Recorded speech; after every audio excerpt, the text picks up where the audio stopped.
있어요. 제가 보고 있습니다.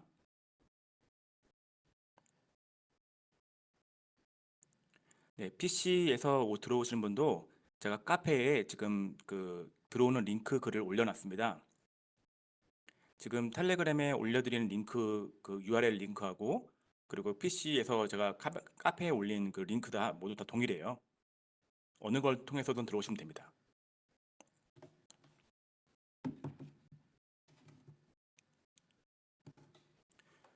혹시 소리가 안 나오신 분들은 아니 모바일은 들어오실 때 뭐 이름하고 이메일 주소 쓰라고 하는데요. 그냥 아무거나 입력하시면 돼요.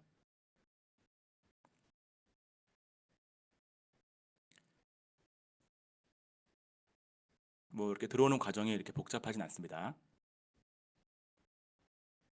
이게 저도 좀 처음이라서 서로 좀 예, 지금 오늘 좀 힘든 시간이 될 것 같은데 네.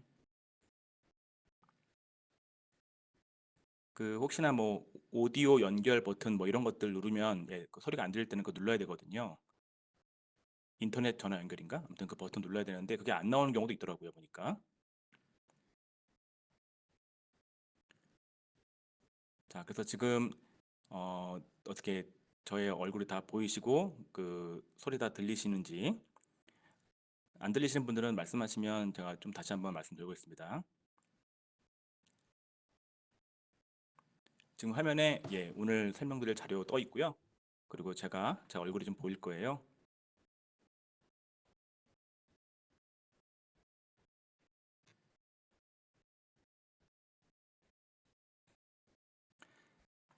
PC나 모바일 모두 다 동일하고요. 이어폰을 연결해서 예, 들으셔야지 좀 잘 들을 수 있고요. 그리고 모바일을 화면을 가로로 딱 하시면은 예, 좀 더 그 슬라이더 화면이 더 잘 보일 거예요. 얼굴을 크게 보는 게 아니라 이제 그 자료를 크게 봐야 되겠죠? 네, 지금 32분인데 저도 좀 처음에 세팅하는데 좀 버벅거렸고요. 또 이게 좀 또 오늘 이 과정이 처음이니까 우리가 조금만 더 기다렸다가 좀 시작하겠습니다.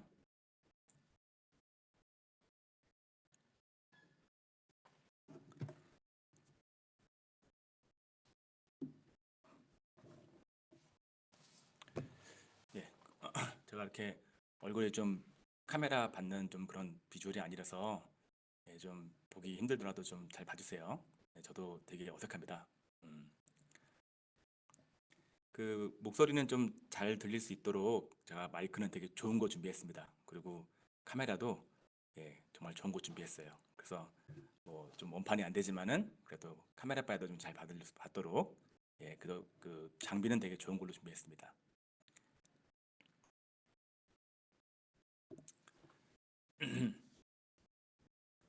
자, 그래서 오늘 시작은 한 7시 한 40분 정도부터 좀 시작을 할게요. 지금 들어오신 분도 계속 계시기 때문에 예, 오늘은 좀 처음이니까 좀 양해를 좀 부탁드릴게요. 제가 원래 칼같이 시작하는데 예, 오늘은 좀 양해를 부탁드릴게요. 그래서 오늘 뭐 과정을 좀 미리 말씀을 드리면 오늘 우리 주제인 9월 달 우리 글로벌 금융시장 전망 및 투자 전략 설명드리고 자, 그다음에 우리 또 펀드 추천 펀드 올린 거 있잖아요. 예, 그거 관련 잠깐 말씀드리고요. 그리고 또 이제 지금 9월 21일 날 하는 그런 또 주말반 교육 있잖아요. 예, 그것도 좀 설명드리고 그래서 한 공지 사항 좀 말씀드리고 그리고 이제 오늘 핵심 내용 한번 진행을 하겠습니다. 9시 정도 끝날 예정이고요. 중간에 쉬는 시간은 안 할게요. 그래서 그 뭐 대부분 이제 편한 데 계실 것 같으니까 예, 편하게 왔다 갔다 들으시면 되고요. 음, 제가 저번에 한번 집에서 한번 이렇게 들어보니까 당연히 이제 편한 자세로 들을 거잖아요. 예, 저도 소파에 누워서 그래서 한번 예, 소파에 앉아가지고 이렇게 들어보니까 어느 순간 제가 자고 있더라고요. 그래서 이렇게 누워서 모바일을 딱 들고, 그러니까 우리 핸드폰을 딱 들고 보다가 어느 순간에 그 핸드폰을 제 얼굴에 떨어뜨렸어요. 네, 그래서 예, 여러분도 분명히 오늘 그런 비슷한 경험 하실 것 같은데 예, 제가 뭐 아무튼 뭐 집중을 좀 할 수 있도록 제가 목소리도 좀 크게 내고 예, 그래서 아무튼 설명드리겠습니다. 그래서 힘드시겠지만 피곤하시겠지만 좀 1시간 반 예, 잘 좀 견뎌 주시고요. 음, 저기 아무튼 오늘 예, 이 과정이 좀 생소해서 저도 좀 버벅거리는 게 있으니까 좀 이해해 주시고요. 다음 달에는 제가 그 오프라인 세미나도 별도로 할게요. 우리 또 이런 과정이 좀 불편하신 분들 계세요, 분명히. 그래서 10월 달에는 오프라인 세미나 좀 하고 그리고 또 우리 지방분들도 같이 한번 참여할 수 있도록 이런 웹 세미나도 같이 병행해서 한번 진행을 하겠습니다. 그리고 이게 지금 녹화에 대한 것들이 지금 녹화를 하고 있는지 잘 모르겠는데 이게 좀 기술적인 문제가 좀 있어가지고 제가 그 녹화를 지금 한다는 확답을 지금 계속 못 드린다고 카톡에 텔레그램에 말씀드렸죠. 그래서 아마 다음에 할 때는 좀 제가 그 기술적인 것들을 좀 해결하고 그래서 한번 할 수 있도록 한번 좀 해보겠습니다. 사실 이거를 이런 과정을 저도 좀 여러 번 하면 좋을 것 같다라는 생각이 들긴 들어요. 근데 이 웹 쌤이나 이 웹 프로그램이 그 제가 미래에셋 자사운용 거를 빌려서 이제 해주시는 거기 때문에 자기 마음대로 할 수가 없어요. 물어보니까 이 현재 우리가 보고 있는 이 웹쌤이나 이 프로그램 되게 비싸더라고요. 월 사용료가 한 700만 원이래요.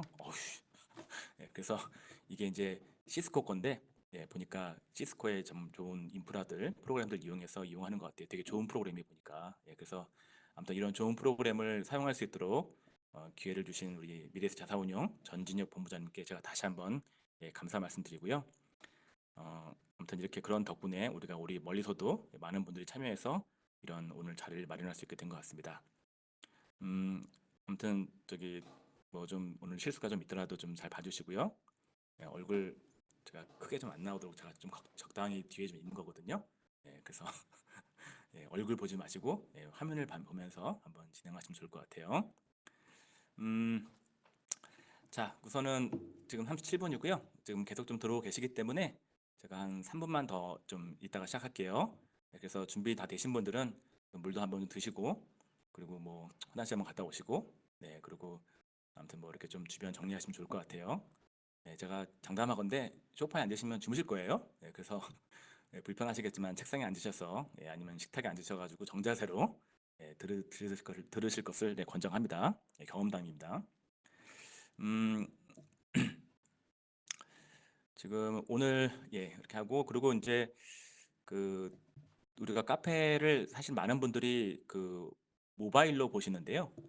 모바일로 보다 보면은 이제 이 구조가 잘 안 보이거든요. 다시 말해서 이제 그 카페가 여러 가지 그 폴더 같이 이제 조직을 구성을 조직화해서 이제 그 비슷한 내용들이 어느 한 특정 들어가게끔 다 만들어 놨는데 대부분 이제 모바일로 보시다 보니까 그걸 잘 못 보신 분들이 많아요. 자, 그래서 이제 오늘 카페도 한번 쓱 구경 한번 해볼 건데요. 뭐 그 오프라인 세미나 계속 오신 분들은 제가 틈틈이 우리 카페 내용을 한번 보여드렸기 때문에 잘 아시겠지만은 또 지방에 계신 분들은 그런 자리가 없었기 때문에 제가 카페를 또 한번 쓱 보여드리면서 PC 버전으로 그래서 어떻게 생겨 먹었는지 뭐가 들어가 있는지를 한번 쭉 보는 자리도 한번 가져보겠습니다. 그래서 뭐 원래 잘 이용하시는 분이라 하더라도 오늘 다시 한번 좀 봐주세요. 물론 길게 안 하겠습니다. 음, 오늘 38분.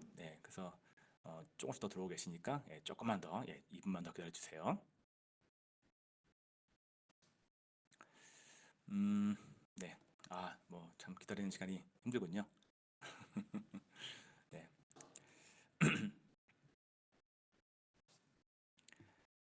자, 그러면 이제 39분 됐네요. 그래서 이제 슬슬 한번 뭐 40분 아직 안 됐지만은 한번 시작해 볼게요. 자, 먼저 오늘 내용 시작하기 전에 우리 한번 카페 한번 보도록 하겠습니다. 자, 지금 제 그 발표 자료에서 우리 화면 제 PC 화면을 바꿨는데요. 지금 제 PC 화면에 지금 뭐야 저기 바꿨는데 잘 보이시죠? 이 지금 제 PC 화면을 보고 계시는데 지금 잘 보고 계시리라 믿습니다. 자, 이게 지금 보고 계시는 화면이 우리의 투피 가이드 카페 PC 버전 화면이에요. 자, 그래서 뭐 여기 모바일로 많이 보시는데 이렇게 PC 버전 들어오시면은 여기 왼쪽에 이렇게 주제별로 다 준비가 되어 있거든요. 주제별로 이렇게 다 이렇게 묶어놨습니다. 리서치 자료 여기 ETF나 펀드 수익률 보는 뭐 위클리마다 올리는 것들 그리고 뭐 여기 이제 1인용 랩, PB 운영 레포트, 그리고 변액보험 펀드, 연금저축 펀드, 퇴직연금 펀드, 그리고 이제 추천 펀드 이런 거 어떻게 이렇게 구분되어 있기 때문에 여러분들이 이렇게 이런 데 들어가서 쉽게 볼 수가 있어요. 그래서 뭐 그 가령 이제 데일리 브리핑 들어가면은 데일리 아침마다 올려드리는 글들이 쫙 이렇게 다 들어가 있죠. 그리고 뭐 저기 영도주 펀드 들어가시면 영도주 펀드에 관련된 그런 것들이 또 얼마나 다 들어가 있고요. 그래서 그 가끔씩 이제 주말에 이제 회사에서는 요즘에 보안 때문에 못 들어가는 분도 계시기 때문에 많기 때문에 가끔씩 주말에는 이렇게 좀 PC 버전 접속하셔가지고 한번 보시면 예, 우리가 놓친 글들 한번 볼 수가 있고요. 그리고 한번 바쁘실 때는 이렇게 주말에 한번 쭉 몰아보는 분도 많잖아요. 예, 그럴 때 이렇게 한번 PC 버전에서 보시면 좋을 것 같습니다. 자, 그리고 이제 지금 9월 달에, 9월 달에 우리가 공부하는 과정이 좀 두 가지가 준비되어 있어요. 먼저는 이제 21일, 9월 21일부터 시작되는 주말반 교육이 있습니다. 9월 21일 토요일 날 1시부터 6시, 그리고 9월 28일 1시부터 6시, 또 10월 5일 1시부터 6시, 세 번, 3주 동안에 5시간씩 총 15시간, 그러나 제가 좀 더 해드릴 건데, 이렇게 해서 이 주말반 공부하는 과정이 있어요. 자, 그래서 이제 평일에 참석할 수 없는 분들 많이 참석해 주고 계시는데, 제가 이제 이렇게 카페 운영하고 많은 분들과 얘기해보고 질문 답해보다 보니까, 결론적으로 이제 우리가 글로벌 투자에 대한 이런 지식들이 좀 받쳐주지 않아서 현상을 좀 이해할 수 없는 것들이 대부분이었어요. 예, 그래서 사실 저는 이런 교육 과정을 통해서 저와 우리 회원님들이 많이 모여가지고 서로 지식을 좀 맞추는 작업이 있으면 참 좋을 것 같습니다. 예, 그래서 이 16기 주말반에 지방에서 올라오신 분이 많이 계세요. 강릉에서 오신 분도 계시고요. 이번에 광주에서 올라오신 분도 계시고. 그러니까 사실 지방분도 얼마나 더 사실은 이 교통비가 더 비싸잖아요. 그만큼 이런 거 다 감수하면서 오셔가지고 공부하시는 분도 계시기 때문에 혹시나 지방분 중에는 이제 좀 너무 먼 거 아니야? 그런 분 생각하시는 분이 있다 하더라도 이런 데 한번 오셔서 공부하시면 정말 좋을 것 같습니다. 제가 주말반 이런 과정들을 매번 만들면 좋을 것 같은데 저도 좀 다른 외부 강의가 많기 때문에 사실 요즘에는 좀 잘 못 만들어요. 그래서 지금 주말반을 놓치면 내년 올해 12월이나 내년 1월쯤 될 것 같아요. 주말반이. 그래서 아직 좀 그 자리가 많이 남아 있으니까 그래서 고민하신 분들 이번 놓치면 좀 늦게 들어야 됩니다. 그래서 좀 시간 내셔가지고 들으시면 정말 좋을 것 같습니다. 그리고 또 이제 그 평일반도 준비돼 있거든요. 그래서 15기 평일반 해가지고 원래 계획이 없었는데 그 제가 이번에 이 교육 과정을 좀 업그레이드 좀 새로운 내용을 많이 넣었기 때문에 기존에 수강하셨던 분들 기존에 수강하셨던 분들 한번 좀 같이 들으면 좋을 것 같아서 한 번 더 리마인드 하면 좋을 것 같아서 이렇게 그 평일반 별로 만들었습니다. 이거는 사실은 기수강생들의 재수강을 위해서 제가 좀 만든 자리니까 혹시 기수강생 분들 중에서 시간 되시는 분들은 오시면 좋을 것 같아요. 자, 그런데 뭐 5분 미만으로 모이면 좀 진행하기는 어렵습니다. 이거 사실은 계획이 없던 거라서 사실은 이렇게 뭐 많은 분들이 아직 신청하지 못하고 계시는데 그래서 혹시 시간 되시면 5분만 모이면 제가 진행할 겁니다. 근데 아직 5명 미만이거든요. 그래서 기존에 수강하셨던 분들이라도 한번 오시면 새로운 내용을 많이 우리가 공부할 수 있을 겁니다. 자, 이렇게 해서 한번 우리 세미나 관련된 내용 말씀드렸고 그리고 우리 이 카페를 한번 PC 버전으로 한번 보시면 좋을 것 같다라는 말씀을 드렸어요. 예, 이렇게 해서 한번 됐고요. 자, 이제 한번 오늘 주제인 오늘 주제로 한번 진행을 한번 해볼게요. 네.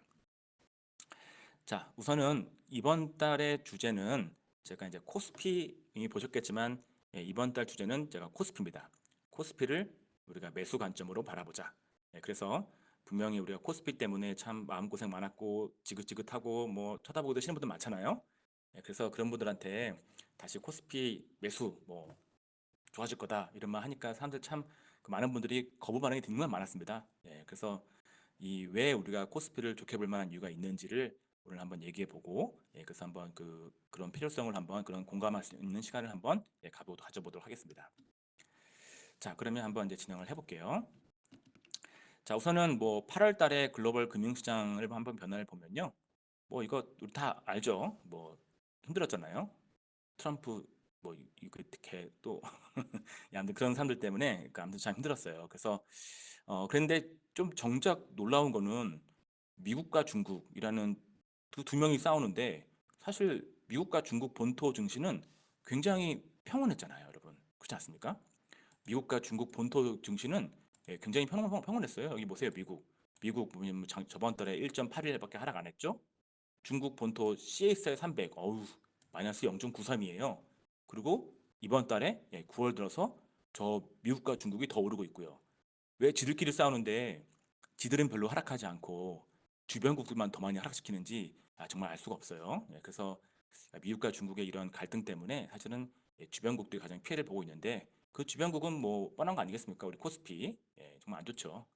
안 좋고 그리고 뭐 중국 본토보다도 이 홍콩 쪽이 좀 안 좋잖아요. 이 홍콩 쪽은 뭐 그 최근에 시위 때문에 안 좋은 것도 있지만 뭐 제가 데일리에서 말씀드렸지만은 기본적으로 이제 그런 미중 무역 갈등에 따른 그냥 피해가 많은 곳이다라고 이해하시면 되고요. 또 사실은 이 미중 무역 갈등에 따른 피해로 이제 홍콩 쪽에서 나가는 수출들 이런 것들이 영향을 좀 있을 거고, 그다음에 이 HSCEI 지수 같은 경우는 사실은 금융업종으로 구성돼 있잖아요. 그래서 중국 경제 둔화가 되면은 사실은 금리가 하락하게 되고, 그래서 이 금리 하락은 또 금융업종에 가장 큰 피해를 주는 거고, 그래서 이 H 지수, 이 홍콩 쪽이 더 큰 피해가 있었던 것 같습니다. 근데 뭐 최근에 약간씩 좀 중국 쪽에서 좋은 소식 들려오면은 또 제일 급반등 나오는 게 바로 홍콩이거든요. 뭐 이런 변화가 있었고요. 자, 그다음에 금리요. 이거 8월 달에 정말 어마어마했죠. 미국이 5월 8월 한 달 동안에 마이너스 0.517% 하락했잖아요. 뭐 이게 10년물 채권 같은 경우는 듀레이션이 약 8년 되니까 8월 한 달 동안에 0.5 빠졌으니까 0.5 곱하기 8, 4%. 네, 맞아요.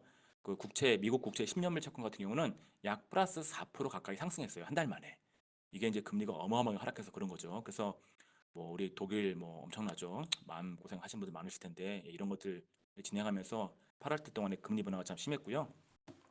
그리고 이제 불안하면은 보통 달러가 강세되잖아요. 불안할 때는 보통 달러가 강세됩니다. 그래서 달러가 저번 달 강세됐고 우리 한국 원화도 우리 2.39% 달러 원 환율도 2.39% 상승하면서 달러 강세. 그리고 뭐 브라질, 러시아 같은 경우는 굉장히 좀 심한 약세를 보였죠.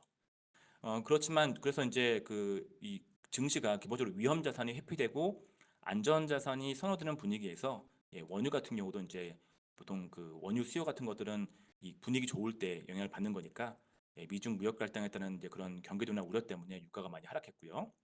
그러나 이제 금하고 은은 많이 상승했죠. 8월 달 동안에. 근데 이것은 이제 뭐 안전자산 특징이 있어서 그런 것도 뭐 없지 않아 있을 거예요. 그러나 그거보다는 뭐 좀 더 다른 요인, 제가 많이 말씀드렸죠. 실질금리 하락. 근데 실질금리 하락이 결국 명목금리 하락 때문인데, 그러면 뭐 증시가 안 좋을 때마다 명목금리는 선진국 명목금리는 하락하니까 그 금리가 하락할 때마다 금이 오른다면 뭐 금은 안전자산이 아닌 건 맞지 않냐라는 말 할 수 있거든요.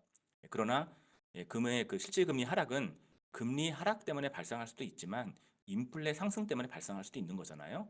실질 금리는 명목 금리에서 물가 상승률을 뺀 거니까 명목 금리가 하락해서 실질 금리가 하락할 수도 있고 또는 물가 상승률이 올라가서 그 실질 금리가 하락할 수도 있어요. 그래서 꼭 그렇게 명목 금리라는 이유만으로 명목 금리가 하락한다고 실질 금리가 다 하락한다고 볼 수는 없습니다. 대부분 그런 일이 많이 발생하지만 그렇지 않을 수도 있기 때문에 금을 그러니까 주식에 대한 안전자산으로 말하기는 좀 어려운 부분이 있습니다. 뭐 그런 거 차근차근 더 얘기해 볼게요.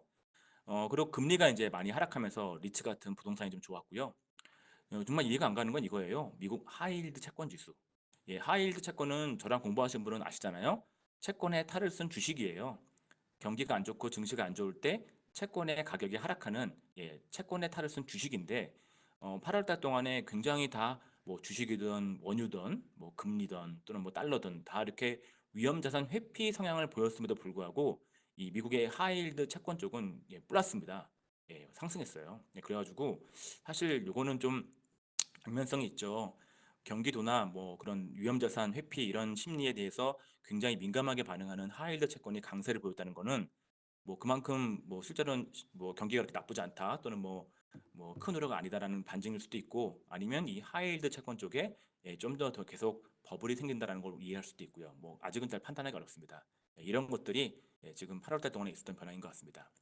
자, 근데 9월 들어서 갑자기 8월 말부터죠. 8월 말부터 굉장히 좀 변화가 발생하기 시작했어요. 분위기가 갑자기 좋아지고 있습니다. 왜, 왜 그러는지 뭐 명확하진 않아요. 그러나 뭐 아무튼 분위기가 갑자기 좋아지고 있습니다. 네, 그런 것들 한번 왜 그런지 한번 차근차근 한번 살펴보겠습니다. 자, 그러면 이제 8월 달 변화는 봤고요. 저의 이제 그 9월 달 현재 우리가 증시와 이 주식과 채권에 대해서는 뷰는 계속 변화가 없습니다. 주식 비중은 여기 보시는 것처럼 주식 비중은 그 맥스 대비 70, 맥스 대비 70. 그래서 아직 풀베팅 할 때는 아닌 것 같다라는 말씀을 드리고 있고 사실 좀 풀베팅 하고 싶은 마음은 막 굴뚝까지 생겼는데 그래도 9월 달에 9월 12일 날 유럽의 ECB 회의, 9월 18일 날 미국의 FOMC 회의 등등의 그런 좀 굵직한 정책 회의가 있기 때문에 사실은 그걸 좀 확인하고 뭔가 주식 비중 변화에 대한 걸 결정하고 싶었습니다. 그래서 이번 달에 변화를 주지는 않았고요. 8월 달 동안에 금리가 많이 하락했지만 저는 여전히 계속 듀레이션 축소를 말씀드리고 있죠. 사실은 뭐 8월 달 동안의 금리 하락은 사실 좀 예견하기 어려웠고 어떤 특정한 8월 1일 날 그 트럼프의 이벤트 때문에 그런 거잖아요. 그래서 사실 좀 갑자기 예기치 못한 리스크가 나타나면서 위험자산 회피 현상이 강해진 거고 그래서 금리가 더 많이 하락했습니다만 여러 가지 상황을 종합해 봤을 때 금리가 더 많이 하락한다고 좀 보기는 어려운 상황이 있었기 때문에 저는 지금 계속 듀레이션 축소 다시 말해 장기물 금리 하락에 따른 장기물 채권 투자는 그렇게 권장하진 않았습니다. 그거에 대한 의견은 지금도 변함이 없고요. 이번 달에도 듀레이션 축소에 대한 그런 얘기들을 드리고 있습니다. 결국 이제 주식과 채권에 대한 의견은 지금 계속 달라진 게 없어요. 그래서 계속 일정하게 주식은 제한된 베팅을 하고 있고, 그리고 금리는 장기물 금리가 더 이상 내려가기보다는 좀 이제 반탁 찍고 올라갈 가능성이 있기 때문에 우리가 어, 장기물 쪽에 가기보다는 중기물 이하에 투자를 할 것을 계속 말씀드리고 있습니다. 자, 그리고 이제 본격적으로 한번 얘기를 해볼 건데요. 우리가 사실은 지금 시점에서 글로벌 금융시장을 전망하고 어떻게 움직일 건지를 이해하려면 사실 가장 핵심은 이 미중 무역 전쟁입니다. 이 미중 무역 전쟁이 이제 어떻게 움직이냐, 어떤 결과로 가느냐에 따라서 사실은 모든 게 달라지는 거죠. 뭐 만약에 이제 그들이 너 죽고 나 죽자라는 식으로 공멸하는 분위기로 간다고 그러면 사실 우리가 꿈을 꿀 수는 없어요. 여전히 뭐 리스크 회피 현상이 강할 거고 금리는 더 내려갈 거고 아무튼 뭐 미국과 중국이 너 죽고 나 죽자라고 계속 싸우기 시작한다 그러면 우리가 계속 긍정적인 전망을 하긴 분명 어렵습니다.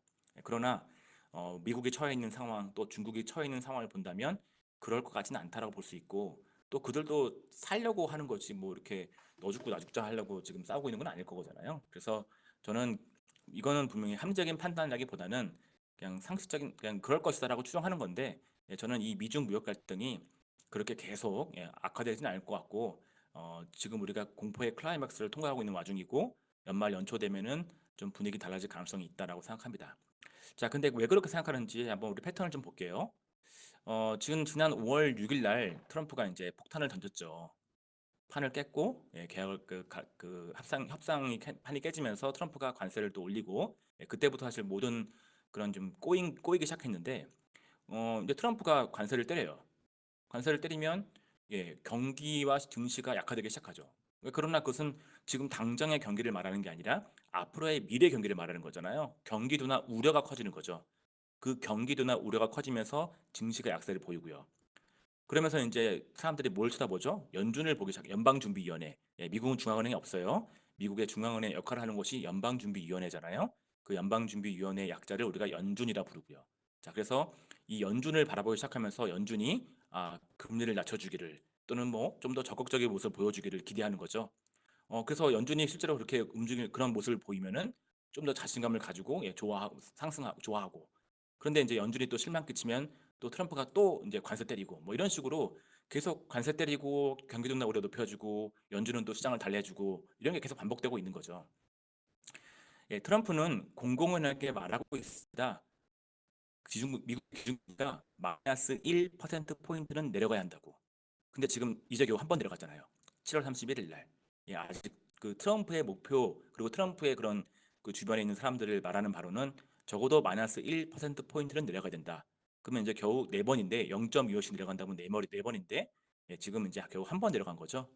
그래서 트럼프는 이 기준금리 인하를 하려고 이제 열심히 노력하고 있는데 트럼프가 기준금리 인하를 하려고 하는 것은 사실은 이거죠. 뭐 그 트럼프의 기준금리 인하에 대한 그런 열망은 결국에는 제가 볼 때는 내년도에 이 미국이 경기가 충분히 고점 근처에 있는데 경기 사이클의 고점 근처에 있는데 혹시나 내년에 그 대통령 선거를 준비하는 와중에서 경기가 꺾일 가능성을 무시할 수 없거든요.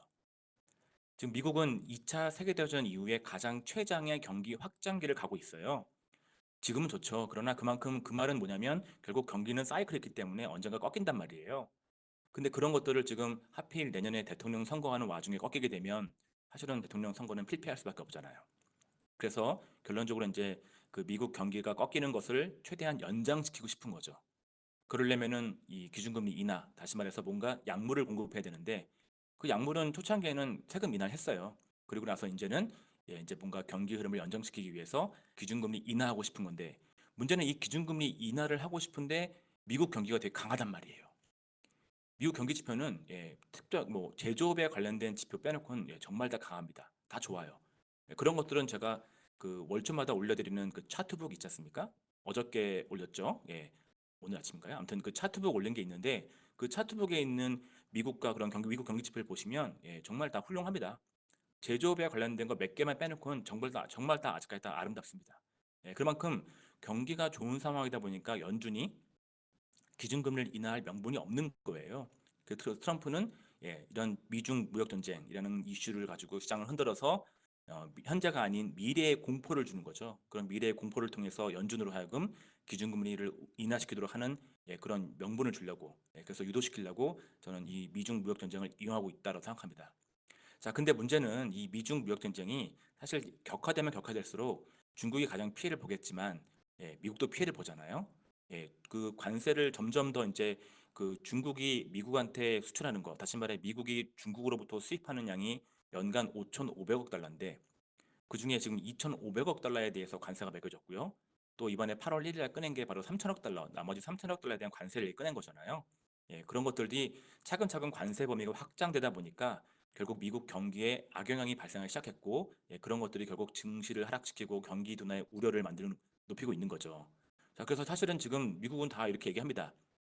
트럼프에 의한 경기 둔화가 나타날 것 같다고. 그만큼 트럼프의 이 시장 흔들기는 양날의 칼이 있는 거죠. 연준을 공격해서 금리 인하할 수도 있지만 동시에 미국 경기를 꺾을 수도 있어요. 그러니까 트럼프가 사실 어느 순간까지 시장을 흔들어도 계속 흔들기가 어렵습니다. 이 오른쪽 그림 보시면 지금 이 메리츠 연금증권에 있는 리포트를 제가 캡처해 온 건데 이 트럼프의 지지율하고 이 미국의 S&P 500 움직이는 패턴이 거의 비슷해요. 근론적으로 트럼프가 지금 지지율이 되게 안 높습니다. 42%, 44%.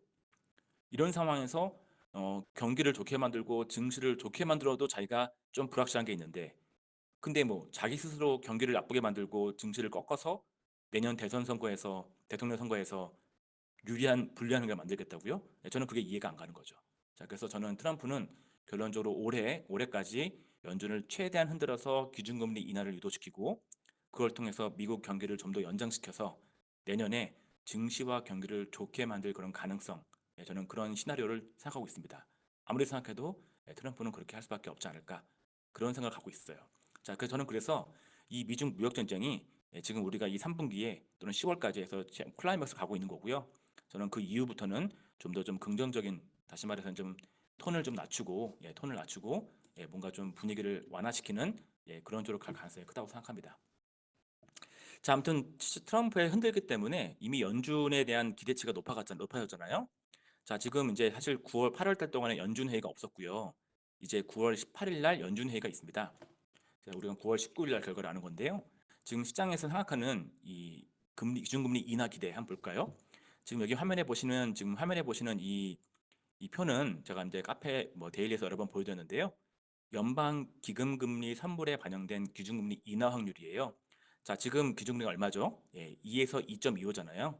2에서 2.25인데 지금 시장에서는 9월 18일 회의에서 기준금리가 1.75와 2에 있을 것 같다. 여기 보이시죠? 여기 좀 색깔 좀 다시 할게요. 여기 1.75와 2에 있을 것 같다. 그러니까 한 번 낮추는 거잖아요. 거기 있을 확률이 93.3%. 그리고 그보다 더 밑에, 그러니까 0.25가 아니라 0.5 인하할 확률은 6.7. 아무튼 뭐 이거 다 지금 100이잖아요. 그래서 9월 18일 날 기준금리 무조건 인하할 거다 보고 있는 거예요.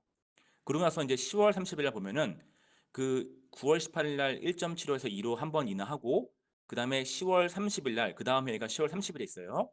근데 그 뒤에 여기 보시면 현재 57.6. 그러니까 한 번 더 인하할 확률을 57.6. 그리고 두 번 인하할 확률을 4% 해서 이걸 다 더해 버리면 60%가 넘잖아요. 네, 아직 뭐 이렇게 확연하게 뚫려 있는 건 아닌데 10월 달에도 기준금리 인하할 거다 보는 거죠.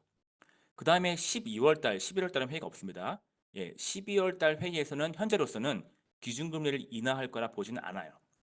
왜냐하면 이제 여기 보시면 그 밑에 여기 46.3, 15.7 이거 다 더하면 60이 넘잖아요. 결론적으로 12월 달에는 기준금리 인하할 가능성은 별로 없다고 보고 있고 그러나 내년 1월에 한 번 더 인하할 것 같다. 이렇게 시장은 지금부터 내년 1월까지 총 3번, 그러나 12월은 한번 건너뛰고 이런 식의 기준금리 인하에 대한 생각을 가지고 있습니다. 자, 그러면 이제 결국은 결론적으로 트럼프는 우선 10월 말까지 그 기준금리 인하에 대한 환경을 만들어야 되겠죠. 네, 저는 그래서 지금 현재 어저께 그 미국 증시가 상승했는데 그 이유는 이제 10월 달에 미중 무역회담, 고위급 회담이 개최되고 그거에 대한 시장의 기대가 좀 있잖아요. 그러나 이제 저는 10월 달에 좋은 소식을 들려주면 10월 중순에 좋은 소식을 들려주면 사실 10월 말에 있는 연준의 그런 회의하는 입장에서는 분위기 좋아졌는데 기준금리 뭐 이런 식으로 좀 그 기준금리 인하에 대한 명분이 약해질 가능성이 있기 때문에 저는 적어도 한 10월까지는 그렇게 뭐 기쁘고 즐거운 소식은 별로 들을 가능성 낮지 않을까라고 생각합니다. 오히려 트럼프는 충분히 10월까지 공포를 좀 느끼게 하고 그러고 나서 이제 충분히 연준이 인하해 준다면 저는 그 이후부터 좀 화해 무드로 가지 않을까 계속 좀 그 생각을 좀 하고 있습니다. 자, 그래서 이제 이런 저는 기본적으로 미중 무역 전쟁은 그렇게 뭐 파국으로 간다, 안 좋아진다 생각하기보다는 지금 몇 개월 좀만 시간 지나면 충분히 좀 좋아지는 그런 그림을 저는 그리고 있습니다. 자, 이렇게 미국이 7월, 그다음에 9월, 그다음에 10월 세 번, 그리고 뭐 12월 한 번 건너뛰고 내년 1월에 또 한 번. 이런 식으로 선제적인 기준금리 연속을 인하하고 선제적으로 기준금리 연속으로 인하하고 그다음에 미중 무역 갈등이 좀 완화된다면 그러면 사실은 우리가 걱정하는 이 빅 리스크가 없어지는 거고 그 다음에 시장을 더 경기를 더 미국 경기를 연장시켜주는 그런 조건이 완성되는 거잖아요. 저는 그래서 이 두 가지 조건이 나타난다 그러면 사실은 우리가 내년도 증시는 정말 강할 것 같다는 생각을 합니다. 지금 전 세계는 사실 이 리스크 말고는 별로 없거든요. 물론 뭐 영국의 노딜 브렉시트 우려도 좀 있지만 뭐 그거는 사실은 옛날부터 있던 우려라서 큰 리스크는 아닌 것 같고요. 그래서 이 두 가지 미국의 선제적인 기준금리 연속이나 그리고 미중 무역 갈등 완화 이런 것들이 충분히 올해 내에 완성된다면 저는 충분히 우리 전 세계 증시가 글로벌 증시가 더 좋을 것 같은데 특히 그동안 억눌렸던 증시가 더 좋을 겁니다. 특히 우리 코스피 그동안 많이 억눌려 있죠. 그리고 중국의 홍콩 이런 것들이 충분히 좋아질 것 같은데 물론 이 두 가지 조건만 나타나면 게임 끝이에요. 제가 볼 때는. 근데 그게 아니더라도 지금 우리 코스피는 충분히 상승에 대한 기운이 무럭무럭 쌓이고 있다 생각합니다. 그래서 어떤 것 때문에 과연 우리 코스피를 이렇게 좀 상승으로 볼 수 있는지 한번 또 보도록 하겠습니다. 자, 제가 이제 7가지 근거를 드릴 건데요. 첫 번째 지금 보여드릴 근거는 바로 우리 코스피 PBR이에요. 자, PBR은 프라이스 나누기 BPS. 다시 말해서 이제 주가 나누기 주당 순자산 이런 건데요. 다시 말해서 이제 우리가 EPS, PER은 프라이스 나누기 EPS, 다시 말해서 이익이잖아요. 근데 이익은 널뛰기 한단 말이에요. 그래서 그 널뛰기 하는 이익 가지고 보기에는 좀 흐름이 그때그때 달라지니까 뭔가 이제 움직임이 덜한 그러니까 다시 말해서 그 대차대조의 자본 계정 이런 것들은 큰 움직임이 없단 말이에요. 그래서 그걸 이용해서 우리가 어떤 그 기업의 저평가 여부를 판단하는데 잠시만요. 죄송합니다. 자, 우선 왼쪽 그림 보시면요. 지금 왼쪽 그림의 검정색이 코스피고요. 이 왼쪽 그림의 빨간색이 바로 우리 코스피라는 기업의 주당 순자산이에요. 자, 우선 우리 코스피의 주당 순자산은 계속 상승세입니다. 사실 이게 꺾이긴 잘 어려워요. 왜냐면 우리가 뭐 돈을 못 버는 건 아니니까요. 돈을 벌면은 기업이 돈을 벌면 이것저것 다 하고 남는 금액이 최종적으로 남는 금액이 자본 계좌에 또 쌓이는 거잖아요. 그래서 정상적인 기업이라면 이렇게 기업의 자본이 조금 조금씩 계속 증가되는 거죠. 자, 우리 코스피는 많이 가는 기업이 아닙니다. 분명히 돈을 버는 기업이고요. 다만 그 돈을 버는 환경이 유리할 때가 있고 불리할 때가 있는 거죠. 분명히 코스피는 지금 이 주당 순자산, 그러니까 주당 순자산 가치 BPS가 증가하고 있는데, 근데 우리의 주가는 좀 하락하고 있는 거예요. 그러면 물론 그럴 수 있죠. 뭐 주가라는 게 뭐 항상 이익을 따라 움직이는 건 아니니까. 근데 그 기본적으로 이 장부 가치에 비해서 이 빨간색의 장부 가치 그리고 이 검정색의 시장 가치인데 이 괴리가 지금 굉장히 크다는 거죠. 그걸 보여주는 게 이제 오른쪽에 있는 여기 보시면 지금 제가 표시하고 있는 이 PBR. 지금 8월 말에 0.78배. 그러나 지금 9월 들어서 주가가 올랐으니까 좀 0.8 이상 올랐을 텐데 현재 이 0.8배라는 이 수치는 정말로 정말 낮은 수치예요. 근데 제가 글로벌 주요 주가 지수의 PBR을 봤을 때 1 이하가 거의 없습니다. 없어요. 중국도 일보다 위에 있어요. 다시 말해서 우리 한국 기업이 망해가는 기업이 아니라면, 우리 코스피가 망해가는 기업이 아니라면 지금의 이런 상황, 정말 싼 거죠. 그리고 우리 코스피를 하락 압력을 높이는 여러 가지 이벤트가 있어요. 아까 봤던 미중 무역 전쟁 같은, 그리고 뭐 또 한일 무역 갈등도 있지만 여러 가지 이유가 있지만 그중에 가장 큰 리스크가 좀 완화된다면, 그러면 당연히 우리 코스피 같은 경우는 엄청 저평가되어 있다는 판단이 안 될 수가 없는 거죠. 저는 그래서 지금 사실은 이 미중 무역 갈등만 아니라면 이 코스피는 정말로 엄청나게 저평가되어 있습니다. 물론 쓰레기 같은 종목이 저평가되어 있으면 그걸 누가 사겠습니까?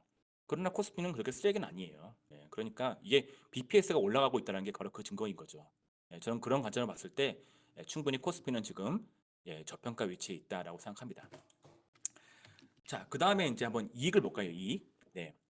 우선은 우리 한국의 이익은 여러 가지 글로벌 기업 이익의 글로벌 금융 환경, 뭐 글로벌 경기에 연동되는 부분이 있으니까 사실은 한국 기업의 이익을 보려면 기본적으로 글로벌 경기의 이익들이 글로벌 경기 흐름들이 나쁜지 좋은지를 한번 판단해 봐야 돼요. 사실 뭐 그 글로벌 경기의 가장 큰 축은 미국, 뭐 중국, 유럽인데 사실 뭐 중국과 유럽은 좀 안 좋죠.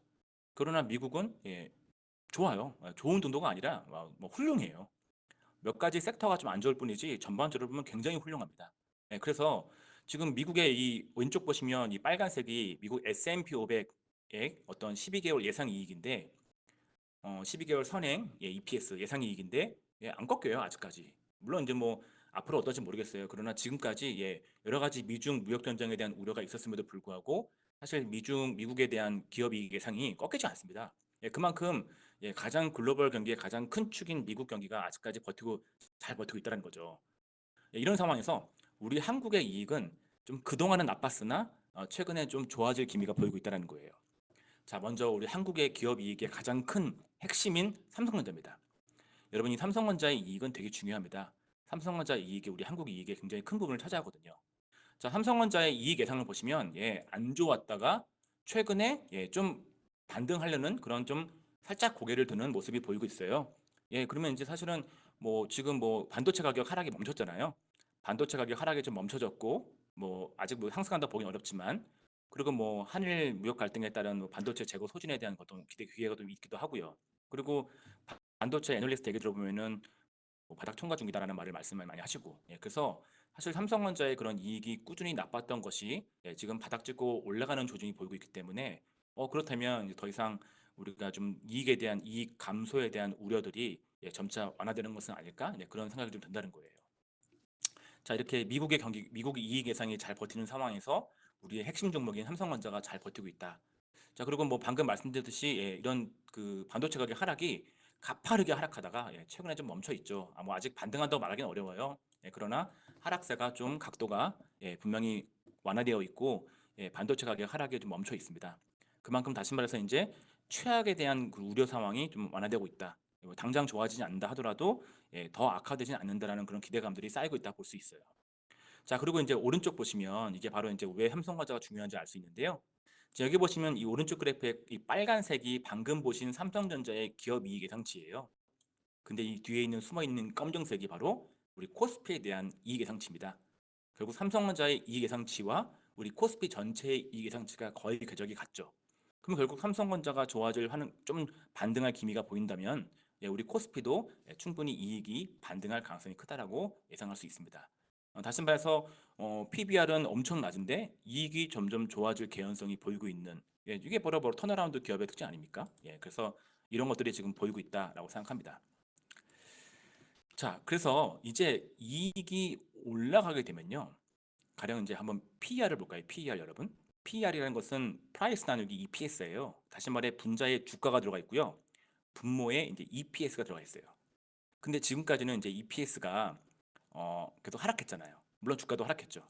근데 이제 앞으로는 어떻게 된다고요? EPS가 좀 반등하고, 그리고 주가도 물론 반등할 수 있죠. 근데 이제 주가가 크게 반등하지 않는다면 기본적으로 이제 EPS가 반등한다고 가정했을 때 이제 PER이 어떻게 될까요?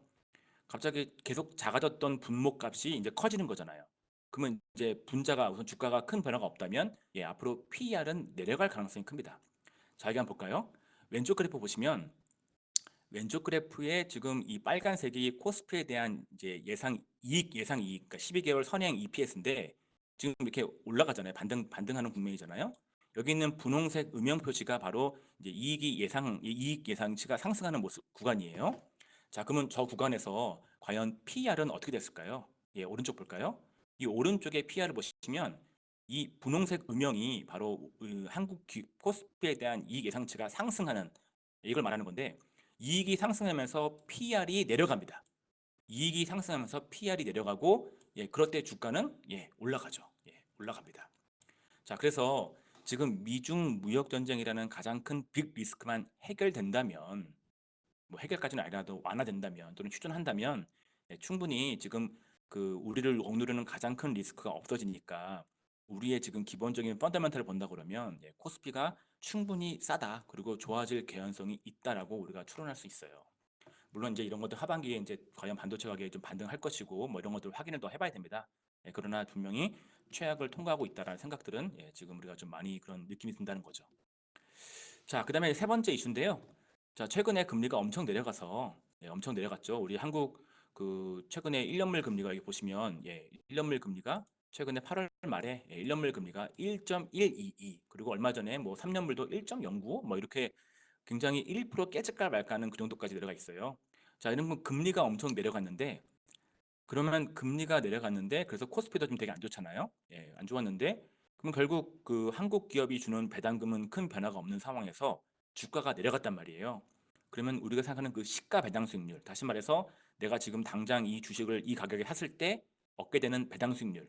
예, 배당은 거의 작년과 뭐 큰 변화가 없이 유지가 될 텐데, 그러나 주가가 내려갔으니까, 예, 분모가 내려갔잖아요. 예, 그래서 지금 코스피가 쌀 때 이 코스피를 매수하게 되면 1년 뒤에 받게 될, 우리 연말 이후에 받게 될 그런 배당금은, 예, 주가가 싸니까 분명히 시가 배당수는 높을 수밖에 없어요. 자, 그래서 여기 왼쪽 보시면 지금 빨간색이 코스피의 배당 수익률인데, 예, 되게 높아지고 있죠. 반면에 금리는 어떻습니까? 금리는 엄청 내려가고 있죠. 자, 그래서 이 금리보다 배당 수익률의 그런 상대적인 매력도가 점점 높아졌는데, 그 금리 대비 배당 수익률의 매력도를 표시한 게 바로 오른쪽에 있는 빨간색이에요. 여기 오른쪽에 있는 빨간색이 뭘 말하냐면, 예, 분모는 금리, 1년물 금리고 분자는 바로 코스피 배당 수익률이에요. 지금 여기 8월 말 기준으로 본다 그러면 1년물 금리는 1.122, 그리고 코스피의 배당 수익률은 얼마죠? 여기 2.26. 예, 다시 말해서 8월 말 가격으로 코스피를 샀을 때 우리가 올해 말에 얻게 될 배당금, 그걸 비교해 보면 한 2.26 기대된다는 건데, 다시 말해 코스피 배당 수익률은 2.26인데 금리가 1.12예요. 그러면 결국 금리를 분모로 두고 배당 수익률을 분자로 두게 되면 그 배당 수익률 금리 대비 배당 수익률의 배수가, 예, 두 배입니다. 두 배. 이 두 배는 지금 보시면 여기, 예, 우리 한국 역사상 가장 높은 때고요. 근데 저는 이제 이 높다 낮다가 중요한 게 아니라, 예, 이렇게 이 배당 수익률, 금리 대비 배당 수익률의 배수가, 비율이 높아졌다가 고점 찍고, 여기 보시면 이게 좀 거꾸로 돼 있잖아요. 역축. 예. 고점 찍고 하락 전환할 때, 예, 코스피가 올라간다는 거죠. 그러니까 물론 지금 이런 상황이, 그러니까 만약에 미중 무역 갈등이 완화된다면, 그리고 우리 PBR은 충분히 낮고, 그리고 우리 PER도 뭔가 변화가 발생하고, 예, 그런 상황에서 코스피가 그러니까 상승한다면, 예, 이제 결국 그 배당 수익률 값이 내려갈 거예요. 분모가 커질 거니까. 분모에는 코스피 주가고 분자가 바로 배당금이잖아요. 배당금은 큰 변화가 없고요. 근데 이 코스피가 이제 상승한다 그러면 분모가 커지는 거니까 배당 수익률 값이 내려갈 거잖아요. 예, 그러면 결국 배당 수익률 나누기 금리, 거기서 이 분자인 배당 수익률 값이 내려가니까 이 배수 자체가 꺾이겠죠. 근데 이 과거를 보시면 이 꺾일 때 대부분 코스피가 대부분 상승했다는 거예요. 자, 그래서 우리 코스피는 이 미중 무역 갈등 완화라는 이벤트만 발생한다면, 예, 상승에 대한 그런 것들이, 예, 충분히 많이 보이고 있습니다. 예, 충분히 저는, 예, 긍정적으로 볼 수 있다. 예, 그러나 전제 조건이 필요하죠. 미중 무역 갈등이 완화되어야 된다라는 전제 조건이 필요합니다.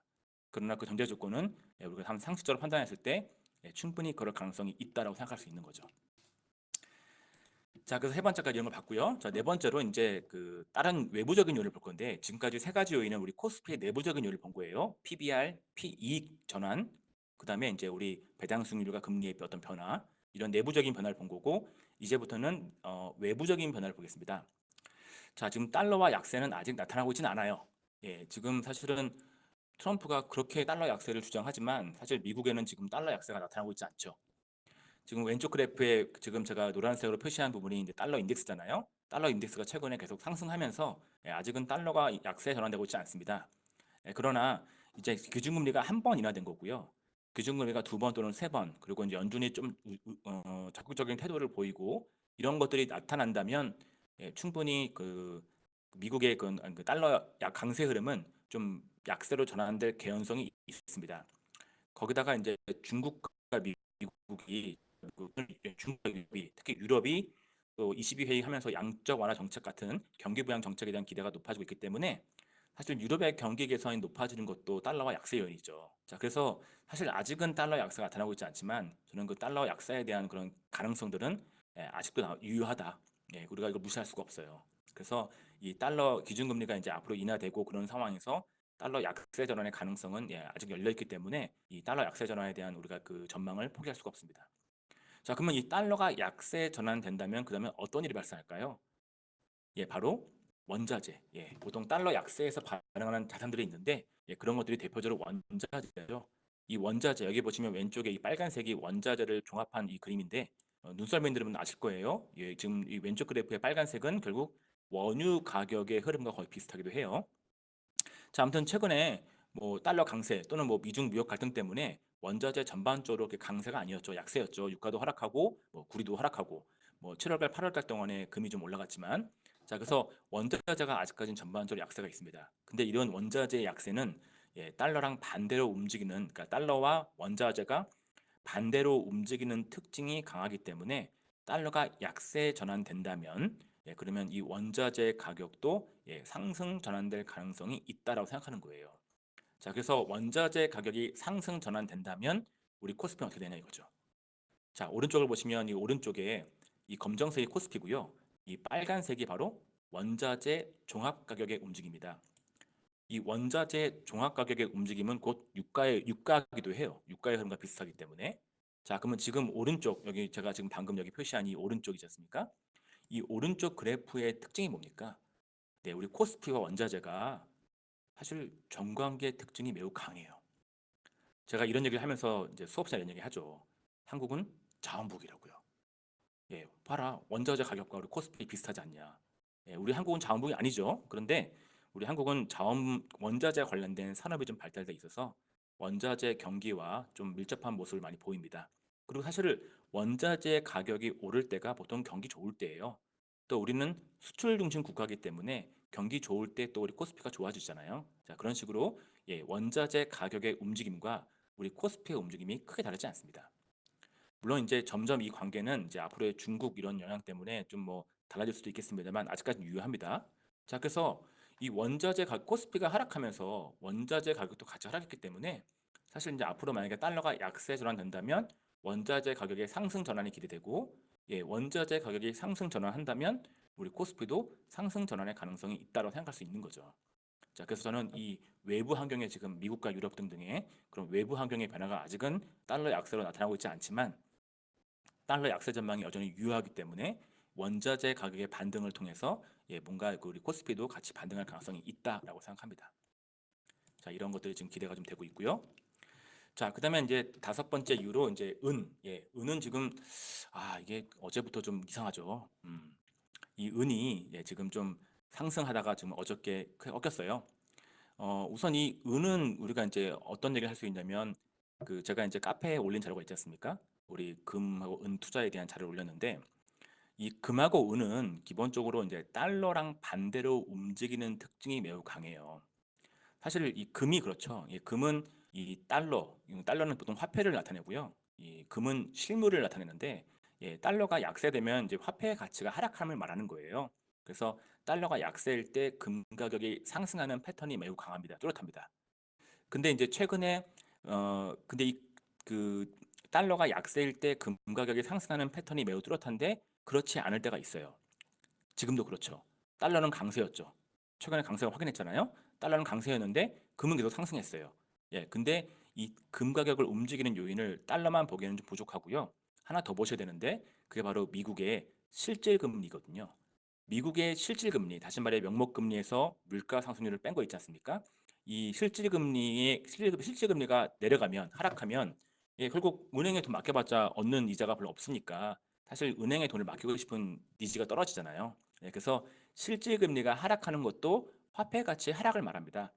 자, 그래서 화폐에 대한 수요가 떨어지는 거죠. 그래서 달러 인덱스 하락, 달러 약세, 그다음에 실질 금리 하락 이런 것들이 보통 금 가격을 움직이고 이 왼쪽을 보시면 이제 금 가격이 움직일 때 여기 보시는 이 금 가격이 움직일 때 은도 같은 방향으로 움직여요. 그래서 금이 상승한다 그러면 은도 상승한다고 볼 수 있는 거죠. 근데 신기하게도 좀 최근에 금은 엄청 많이 올라갔는데 은은 그렇지 않았어요. 그래서 이 금 올라간 것만큼 은이 쫓아갈 가능성이 있다 볼 수 있고요. 볼 수 있고 또 사실 은은 산업용 수요도 강하기 때문에 또 경기 흐름도 또 영향을 받습니다. 자, 그래서 만약에 미중 무역 갈등 완화가 좀 된다 그러면 또 달러 약세 거기다가 또 분위기 좋아질 거잖아요. 저는 그럴 때 실질 금리는 좀 뭐 반등할 수 있겠지만은 달러 약세 또는 경기 흐름 뭐 우호적인 환경들 이런 것들이 저는 은 가격을 좀 더 상승을 유발시킬 거다라고 봅니다. 자, 그러나 이제 지금은 실질 금리의 변화에 맞춰서 금과 은이 바뀌고 있단 말이에요. 근데 어저께 이제 뭐 미중 10월 달에 있을 미중 무역 회담 그 고위급 회담에 대한 기대감 이런 것들이 증시를 상승시키면서 미국 장기밀 금리를 상승시켰죠. 지금 최근에 미국의 명목 금리인 그 10년물 금리 그 명목 금리가 하락하면서 실질 금리가 하락했단 말이에요. 다시 말해서 그 물가 상승의 큰 변화 때문에 실질 금리가 하락한 게 아니라 물가 상승률은 큰 변화가 없는데 명목 금리가 하락하면서 실질 금리가 하락했어요. 근데 어저께 이제 명목 금리가 반등을 했으니까 결국 실질 금리도 반등했겠죠. 그러면서 어저께 금과 은 가격이 많이 하락했고 지금 오늘도 보니까 아직까지 금리가 좀 오르고 있어요. 그래서 오늘까지 은 가격이 좀 하락이 발생합니다. 그러나 현재 그 미국 장기밀 금리의 그런 상승이 추세적으로 나타나기 어려운 환경이기 때문에 사실 뭐 명목 금리의 추세적인 상승을 지금 기대하기는 어렵고요. 그렇다면은 실질 금리의 추세적인 상승도 제한될 가능성이 크죠. 그리고 이제 앞으로 좀 이따 얘기하게 될 하반기 연말 4분기 이후의 어떤 변화 때문에 실질 금리의 추가 하락이 좀 더 가능할 수 있다고 생각합니다. 그래서 아직은 금과 은 가격이 꺾였다고 말하기는 어려워요. 그러나 뭐 은은 좀 변동성이 크니까 그리고 좀 인내심이 좀 필요하고요. 자, 근데 여기 오른쪽 보시면 지금 이 빨간색이 은 가격이고요. 이 검정색이 금 나누기 은이에요. 금 가격 나누기 은. 가령 지금 금이 한 뭐 오늘 보니까 한 1,500 한 10달러 뭐 이 정도 왔다 갔다 하고요. 은 가격은 뭐 18.6달러 왔다 갔다 하는 것 같아요. 그래서 뭐 가령 1,510 나누기 18.6 한 거죠. 그게 뭐 지금 값이고 8월 말로 본다 그러면 약 80배 좀 82배 되는 것 같아요. 근데 이 과거를 보시면 이렇게 은 가격 대비 금 가격이 약 80배 정도를 초과하게 되면 아니면 그 근처까지 오게 되면 보통 이때가 금 나누기 은 가격이 80배일 때가 이때 이런 때가 보통 은 가격의 어떤 저점을 형성합니다. 그러니까 은 대비 금 가격이 굉장히 비싸진 거니까 사실은 은은 굉장히 저평가됐다고 볼 수 있잖아요. 그래서 이 금 나누기 금 가격 나누기 은 가격의 그 비율값 또는 배수가 한 80배 정도 초과하게 되면 그때 보통 시장에서 어떤 변화가 발생하냐면 은 가격이 저점을 찍고 반등하는 가능성이 커진다는 거죠. 그래서 지금 사실 이번에는 한 뭐 90배 넘게까지 올라갔다가 하락하고 있는데 그 하락의 정도가 아직 크지 않기 때문에 저는 좀 은 가격의 그런 추가적인 상승 여전히 가능하다고 생각합니다. 자, 근데 이런 은 가격의 상승 또는 금 가격의 상승은 똑같은 말이죠. 이 금과 은 가격의 상승이 우리한테 어떤 의미가 있냐 이거죠. 의미가 있습니다. 자, 보시면 우선 여기 왼쪽 그래프 먼저 보시면 이게 빨간색이 은 가격이고 이 검정색이 코스피예요. 근데 이제 가령 아까 봤던 것처럼 이제 뭐 은 가격이 저점 찍고 올라가는 국면들 있잖아요. 은 가격이 저점 찍고 올라가는 국면들. 이런 국면들에서 역시 코스피가 대부분 저점을 형성하면서 그다음에 올라갑니다. 다시 말해서 은 가격이 추세적으로 상승한다고 한다면 코스피도 곧 추세적으로 상승할 환경이 만들어지는 거죠. 왜냐하면 은 가격이 추세적으로 상승한다는 얘기는 뭐 달러 약세 환경 또는 뭐 글로벌 경기가 좋다는 것들 뭐 이런 것도 반증하거든요. 달러가 약세되면은 우리의 달러 원 환율도 하락, 다시 말해서 달러 약세, 원화 강세 이런 모습이 나타날 거고 보통 달러 약세, 원화 강세가 나타날 때는 코스피가 반대로 상승하거든요. 그래서 이런 달러 약세 환경은 원자재와 신흥국 증시, 우리 코스피 포함해서 그쪽에 매우 우호적인 환경이 됩니다. 그래서 아직은 달러 약세가 나타나지 않았잖아요. 근데 달러 약세에 대한 가능성이 남아있기 때문에 아직 시작도 하지 않았다라고 볼 수도 있어요. 물론 이제 뭐 아직 우리가 뭐 과거 패턴이 그렇다는 거예요. 그래서 이제 트럼프가 정말 꿈꾸는 대로 달러 약세가 나타난다 그러면 사실은 뭐 한국과 신흥국 증시 뭐 원자재 좋아질 수 있는 거죠. 물론 그게 얼마나 강하게 나타날지는 우리 자신할 수는 없어요. 그러나 그런 가능성이 남아있기 때문에 우리 코스피도 충분히 좋게 볼 여지가 있다. 뭐 그런 말씀드릴 수 있겠고요. 자, 그 다음에 이 오른쪽 보시면 아까 봤던 금 나누기 은을 반대로 이제 은 나누기 금으로 바꿔볼게요. 그러면 사실 그림이 반대로 되겠죠? 아까는 금 나누기 은을 본 거고 지금은 은 나누기 금을 볼게요. 그러면 이제 그 은에서 은 가격 나누기 금을 해보면 이런 지금 보시는 오른쪽에 이 빨간색 이 차트가 되는 거고 이 오른쪽에 빨간색 차트가 저점 찍고 이제 반등하면서 보시면 코스피가 대부분 상승합니다. 근데 지금 어떻습니까? 그 저점이 과거보다 굉장히 낮은 쪽에 있고요. 그것이 최근에 좀 올라가고 있다는 거죠. 물론 아직 뚜렷한 상승은 아닌데 이 최근 2, 3년 동안에 진행했던 이런 이 하락 밴드, 하락 추세를 뚫고 올라가고 있기 때문에 이 은 나누기 금의 가격의 비율이 상승한다는 얘기는 결국 금보다 은의 가격 상승이 더 크다는 얘기고 보통 그럴 때 또 코스피가 올라간다는 거에서 말씀드렸잖아요. 그래서 이런 은 가격의 어떤 그런 상승 분위기는 분명히 코스피의 우호적인 환경이 될 거다라고 생각합니다. 자, 그래서 이제 그것이 최근에 좀 상승하다가 좀 주춤거리고 있지만 그것은 뭐 추세가 꺾였다고 말하기는 어렵고 지금 잠깐 변화가 좀 있다라고 생각합니다. 그러나 그것은 뭐 여전히 추세적인 상승, 어떤 상승 우호적인 환경은 크게 달라지지 않았다 생각합니다. 자, 저는 이제 그래서 금하고 은이 좀 더 올라갈 것 같은데요. 이제 저는 그 어디까지 올라가냐고 생각하냐면 이제 기본적으로 이제 실질 금리랑 금 가격이 뚜렷한 역관계를 보여요. 여기 보시면 X축이 실질 금리, Y축이 금 가격이에요. 여기 Y축이 금 가격, 여기 X축이 실질 금리인데 보시면 지금 8월 30일 날 미국 실질 금리 10년물 기준 실질 금리가 마이너스 0.05일 때 금 가격이 1,520달러였어요. 여기거든요, 여기인데 저는 그것이 하반기에 명목금리는 큰 변화가 없는 상황에서 4분기 이후로 그런 물가가 좀 미국의 인플레가 상승할 가능성이 있기 때문에 명목금리는 횡보, 그러나 미국의 인플레 확대에 따른 실질금리의 추가 하락, 이런 것들 좀 기대합니다. 그래서 뭐 그렇다고 뭐 엄청난 뭐 인플레 확대를 말하는 건 아니에요. 그러나 지금 미국 10년물 금리가 1.5대 있잖아요. 근데 미국의 현재 7월 달 미국 헤드라인 CPI 증가율이 1.7입니다. 1.8이에요. 그럼 결국 지금 벌써 뭐 역전돼 있죠. 벌써 마이너스잖아요. 근데 우리가 보고 있는 실질 금리는 그런 단순 금리는 아닌데 다시 말해서 지금 이미 실질 금리가 마이너스로 가까이 와 있어요. 그래서 최근에 이제 반등하면서 좀 좁혀진 건데 저는 이것이 그 인플레가 좀 더 확대되면서 미국의 실질 금리가 조금 더 내려갈 가능성이 있다. 그러면 저는 실질 금리가 마이너스 0.2에서 0.3까지 내려갈 가능성이 있기 때문에 결국 과거를 보면은 금 가격이 1600과 한 1700 사이에서 움직였더라. 1600과 1700 사이에서 움직였더라라는 걸 과거가 말해주고 있어요. 그래서 저는 금 가격을 한 1600에서 1700 사이에 있을 거다 봅니다. 근데 이제 우리가 1550까지 갔어요. 근데 아직은 1600을 찍지 않았기 때문에 좀 불안한 면이 없진 않지만 우리가 좀 더 버틸만 하다 생각합니다.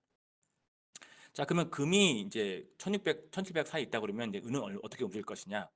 금하고 은은 매우 뚜렷한 정관계로 움직이기 때문에 금이 어떤 가격에 있다 그러면 은 가격을 추정할 수 있겠죠. 자, 여기 보시면 오른쪽 그래프의 X축이 금 가격이고 Y축이 은 가격이에요.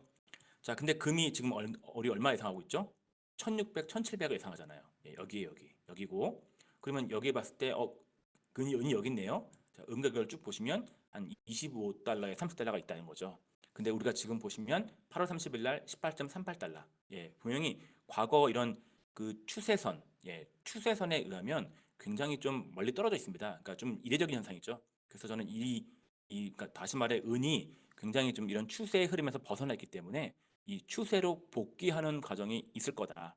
그래서 뭐 25달러, 30달러까지 올라가지 않는다 하더라도 추세로 좀 복귀하는 과정 속에서 은 가격의 상승이 나타날 가능성이 크고요. 지금 8월 말에 18.38달러였고 여기서 이제 25달러까지만 가더라도 한 36%. 근데 뭐 한 22달러까지만 간다 하더라도 한 20% 이상의 상승입니다. 그래서 지금은 금보다 오히려 은 쪽에서 추가적인 어떤 투자 매력도가 훨씬 높다라고 좀 이해가 됩니다.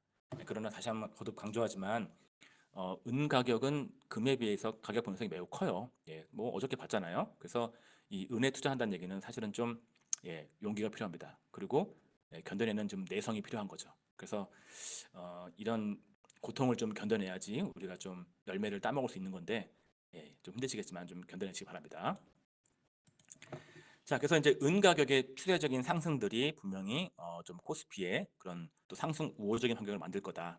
예, 이런 말씀 드릴 수 있고, 다시 말해 달러 약세, 그리고 이제 그런 상황에서 원자재 가격 상승, 또 그중에서 또 금과 은, 특히 은 가격의 상승 이런 것들이 우리 코스피에 외부적으로 우호적인 환경이 된다는 거예요. 자, 거기다가 지금 미국 경기는요. 예. 지금 굉장히 좋아요. 제조업에 관련된 지표만 좀 나쁠 뿐이지 그런 조금만 제외하면은 미국은 지금 왜 기준금을 내려야 돼? 라는 말을 할 정도예요. 예, 그래서 미국의 경기는 정말 다 좋은데 미국의 경기를 보여줄 때 뭐 지표 딱 하나만 보여다오라고 한다 그러면 저는 이 실업률을 보여줄 거예요. 이 미국의 실업률이요. 이 빨간색이 미국의 실업률을 거꾸로 뒤집어 놓은 거예요. 이 실업률을 거꾸로 뒤집어 놨고 이 검정색이 미국 S&P 500인데 자 여기 보시면 이 분홍색 음영이 있죠? 이 분홍색 음영은 뭡니까? 예, 실업률이 바닥 찍고 상승 전환되면서 그때 증시가 꺾였다는 거죠. 예, 과거 미국 증시를 보시면 사실 미국 증시는 미국 경기 흐름에 굉장히 정직하게 움직입니다. 정책 움직임도 있겠죠. 그러나 사실은 경기 움직임에 매우 철저하게 따라 움직이는 게 미국 증시의 특징이에요. 그러니까 사실 미래가 좀 보기가 쉬운 거죠. 경기를 반영하지 않고 움직이는 증시는 전망하기가 어렵죠. 특히 중국 같은 곳이 그렇죠.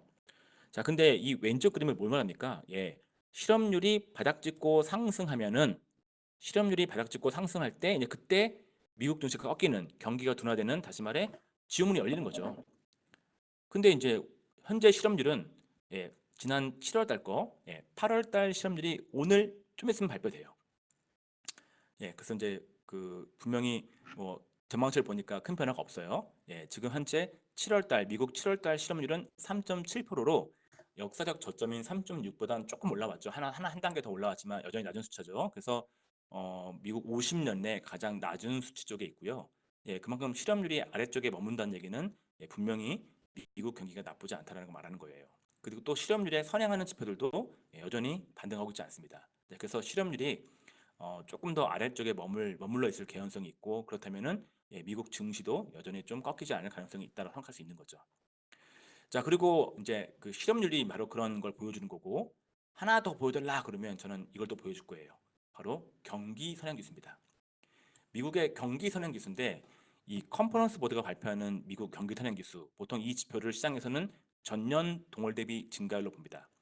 그러면 잘 그림이 안 보여요. 근데 이 컨퍼런스 보드 미국 경기 선행 지수를 원지수로 보시면 이 오른쪽에 있는 빨간색 그림이에요. 자, 보통 이제 미국 증시 흐름과 비슷하고 좀 먼저 움직이는 것도 보이시죠? 예, 보시면 먼저 막 움직이잖아요. 예, 여기도 먼저 꺾 반등됐고. 자, 그래서 지금 이 지표가 여전히 꺾이지 않습니다. 여전히 꺾이지 않아요. 근데 뭐 더 이상 추가로 상승하진 않죠. 그러나 과거처럼 급하게 올라오진 않지만 예, 아직은 꺾이지 않아요. 그러니까 이거는 두 가지 해석이에요. 여전히 강하다. 예, 그만큼 또 하나는 뭐 이제 고점이 됐구나. 뭐 이런 판단인데 어쨌든 지금 여러 가지 기준금리 인하 등등의 그런 뭐 트럼프가 약물을 주입하는 것들 또는 또 미중 무역 갈등 완화에 의한 또 경기 호전 기대가 좀 있을 거잖아요. 이런 것들이 저는 결국 경기 사이클의 끝자락에 있는 미국 경기를 조금 더 연장시킬 가능성이 있다라고 생각합니다. 자, 그래서 이런 그 미국 경기가 양호하게 버티고 있는 환경들 이런 것들이 또 코스피 상승의 기본 조건이 되는 거죠. 우리가 아무리 좋아진다 하더라도 미국 증시가 꺾인다면 무슨 소용이 있겠어요. 미국 증시는 선진국 증시 시가총액의 60%를 차지하고요. 미국 증시는 전 세계 증시 시가총액의 50%를 차지합니다. 미국 증시가 꺾인다면 딴 나라가 아무리 좋은다 하더라도 소용없어요. 다 꺾입니다. 그러니까 우리가 지금 앞서 우리 코스피의 내부적인 환경을 보더라도 좀 올라갈 개연성이 있는 환경이 갖춰지고 있지만 그런 상황을 하더라도 미국 경기가 꺾인다면 의미가 없다는 거예요. 근데 다행히도 미국의 경기 꺾이지 않고 있고 아까 봤던 미국의 S&P 500에 대한 이익 예상 어떻습니까? 고개를 아직까지 들고 있잖아요. 이런 식으로 미국의 경기가 좋은 것들이 우리 코스피가 좀 더 좋아질 개연성을 만드는 거죠. 네, 저는 이런 것들이 우리를 더 좋게 만드는 그런 개연성이 있다고 봅니다. 자, 그 다음에 사실 이 지표는 사실 좀 저는 크게 신뢰하진 않는데요. 여러분들 보시는 이걸 많이 봐요. 이 OECD 경기 선행 지수요. OECD가 발표하는 뭐 전 세계 경기 선행 지수, 뭐 미국도 있고 유럽도 있고 중국도 있고 다 발표합니다. 되게 늦게 발표돼요. 지금 우리가 8월 말이 9월 그 초잖아요. 지금 우리가 알고 있는 값은 6월 값이에요. 예, 되게 좀 시차가 있습니다. 근데 이 지금 이 왼쪽에 보시는 이 전 세계 경기 선행 지수가 안 좋죠. 근데 이게 지금 좀 고개를 들려고 해요. 이게 사실은 여기에 좀 담지 못했지만은 그 중국 경기 선행 지수가 최근에 반등하고 있어요. 근데 이 중국 경기 선행 지수는 전 세계 경기 선행 지수를 좀 선행해서 움직이거든요. 그러면 중국 경기 선행 지수가 반등하고 있으니까 그 시차를 고려하면 이제 전 세계 경기 선행 지수 반등할 것이고, 그러면 전 세계 경기 선행 지수가 반등한다면 뭐가 보이죠? 이 밑에 있는 검은색 뭐예요? MSCI 신흥국 주가 지수요. 예, OECD 전 세계 경기 선행 지수가 반등할 때 그 신흥국 주가 지수도 대부분 강세를 보일 가능성이 있죠. 강세를 보이죠. 예, 그래서 당연히 전 세계 경기가 좋아진다 그러면 그 전 세계 글로벌 경기에 민감하게 움직이는 신흥국들이 좀 좋아질 가능성이 있어요. 특히 중국이 그렇죠. 그래서 이 전 세계 경기 선행 지수의 반등, 그로 인한 신흥국 주가 지수의 반등, 이런 것들이 좀 기대가 되는데, 물론 이건 당연히 뭐가 필요하죠? 미국과 중국의 무역 갈등 완화가 필요합니다. 예, 근데 그것이 올해 말 내년 초를 지나면서 충분히 완화될 개연성이 있다. 아니면 더 악화되지 않을 것 같다는 개연성이 있기 때문에 저는 그런 걸 전망을 깔고 본다면 충분히 OECD 경기 선행 지수의 어떤 상승 전환 가능해 보인다 생각합니다. 그러면 신흥국 증시가 반등할 것이고, 이 신흥국 증시가 반등한다면 우리 코스피 어떻게 될까요? 예, 비슷하게 반등할 거예요. 여기 보시면 지금 이 오른쪽 보시는 이 검정색이 오른쪽 보시는 검정색이 바로 신흥국 주가 지수예요. 오른쪽 보이는 검정색이 신흥국 주가 지수고요. 그리고 오른쪽 보시는 빨간색이 우리 코스피예요. 자, 뭐가 보입니까? 우리 신흥국 증시와 우리 코스피는 같은 방향이잖아요. 그리고 신흥국 증시를 움직이는 힘은 점점 중국이 되고 있어요. 그래서 중국이 좋아진다면 우리 코스피도 충분히 좋아질 수 있습니다. 물론 그것은 중국이 좋아지면 신흥국 증시가 좋아지고, 신흥국 증시가 좋아지면은 신흥국에 글로벌 자금이 들어오겠죠. 글로벌 자금이 들어오면은 신흥국 인덱스 펀드 살 거예요. 그러면 그 신흥국의 인덱스 펀드를 구성하는 국가를 보시면 중국이 가장 많은 비중을 차지하고 있고, 그 다음 두 번째가 한국이란 말이에요. 그래서 한국에 또 외국인 자금이 들어올 가능성이 있습니다. 자, 이런 식으로 저는 지금 이렇게 전 세계 경기 선행 지수의 어떤 반등, 미국이 잘 버티는 상황에서 전 세계 경기 선행 지수의 반등이 나타난다는 얘기는 지금까지 안 좋았던 유럽이나 중국 같은 쪽에서 우호적인 흐름이 나타날 가능성이 있다는 건데, 이런 것들이 나타난다 그러면 우리 코스피 안 좋아질 수가 없는 거죠. 물론 이게 좀 여러 가지 조건이 좀 필요합니다. 그런 여러 가지 조건이 필요한데 가장 큰 전제 조건은 뭐라고 그랬죠? 미중 무역 갈등 완화인데, 충분히 그럴 수 있다. 그런 걸 깔고 하는 거예요. 사실 그 전망을 안 하면 지금의 이런 전망들이 의미가 없습니다. 예, 미중 무역 갈등이 악화될 것 같다. 그러면 이런 전망은 의미 없죠. 그냥 더 나빠지는 거죠. 미중 무역 갈등이 악화될 것 같다. 그러면 우리 꿈꿀 수가 없어요. 좋은 꿈을 꾸기 어렵고 우리는 계속 몸을 사려야 되고 자산을 지키려 노력을 해야 됩니다. 근데 미중 무역 갈등이 뭐 좋아지거나 아니면 추가로 더 악화될 것 같지 않다라는 얘기는 사실 우리를 짓누르던 가장 큰 리스크가 없어지거나 완화되는 거니까 사실 충분히 긍정적으로 볼 수 있는 거죠. 그래서 저는 어떻게든 미중 무역 갈등에 대한 전망을 하면서 시장을 볼 수밖에 없는데, 저의 지금 생각은 우리가 좀 아직까지는 미중 무역 갈등을 좀 긍정적으로 볼 만한 여지가 있다라는 거죠. 지금 공포의 클라이막을 통과하고 있다라는 걸 거듭 말씀드리고 있습니다. 자, 이렇게 해서 7가지 이유를 보면서 우리 코스피가 충분히 좀 좋아질 개연성이 있다라고 생각합니다. 자, 그러면 이제 코스피가 상승 전환된다면 그 다음에 일어날 일들, 우리 입장에서 본다면 뭐가 남았죠? 환율과 금리가 있잖아요. 환율과 금리가 있죠. 자, 그러면 코스피가 상승 전환한다면 우리 한국의 금리와 한국의 우리 원화 환율은 어떻게 될까요? 자, 우리 뻔히 다 알고 있어요. 자, 여기 보시면 왼쪽 그림 보시면요. 지금 이 왼쪽 그래프의 검정색 라인이 미국 10년물 금리예요. 이 검정색 라인이. 그리고 이 빨간색이 뭐냐면 구리 나누기 금입니다.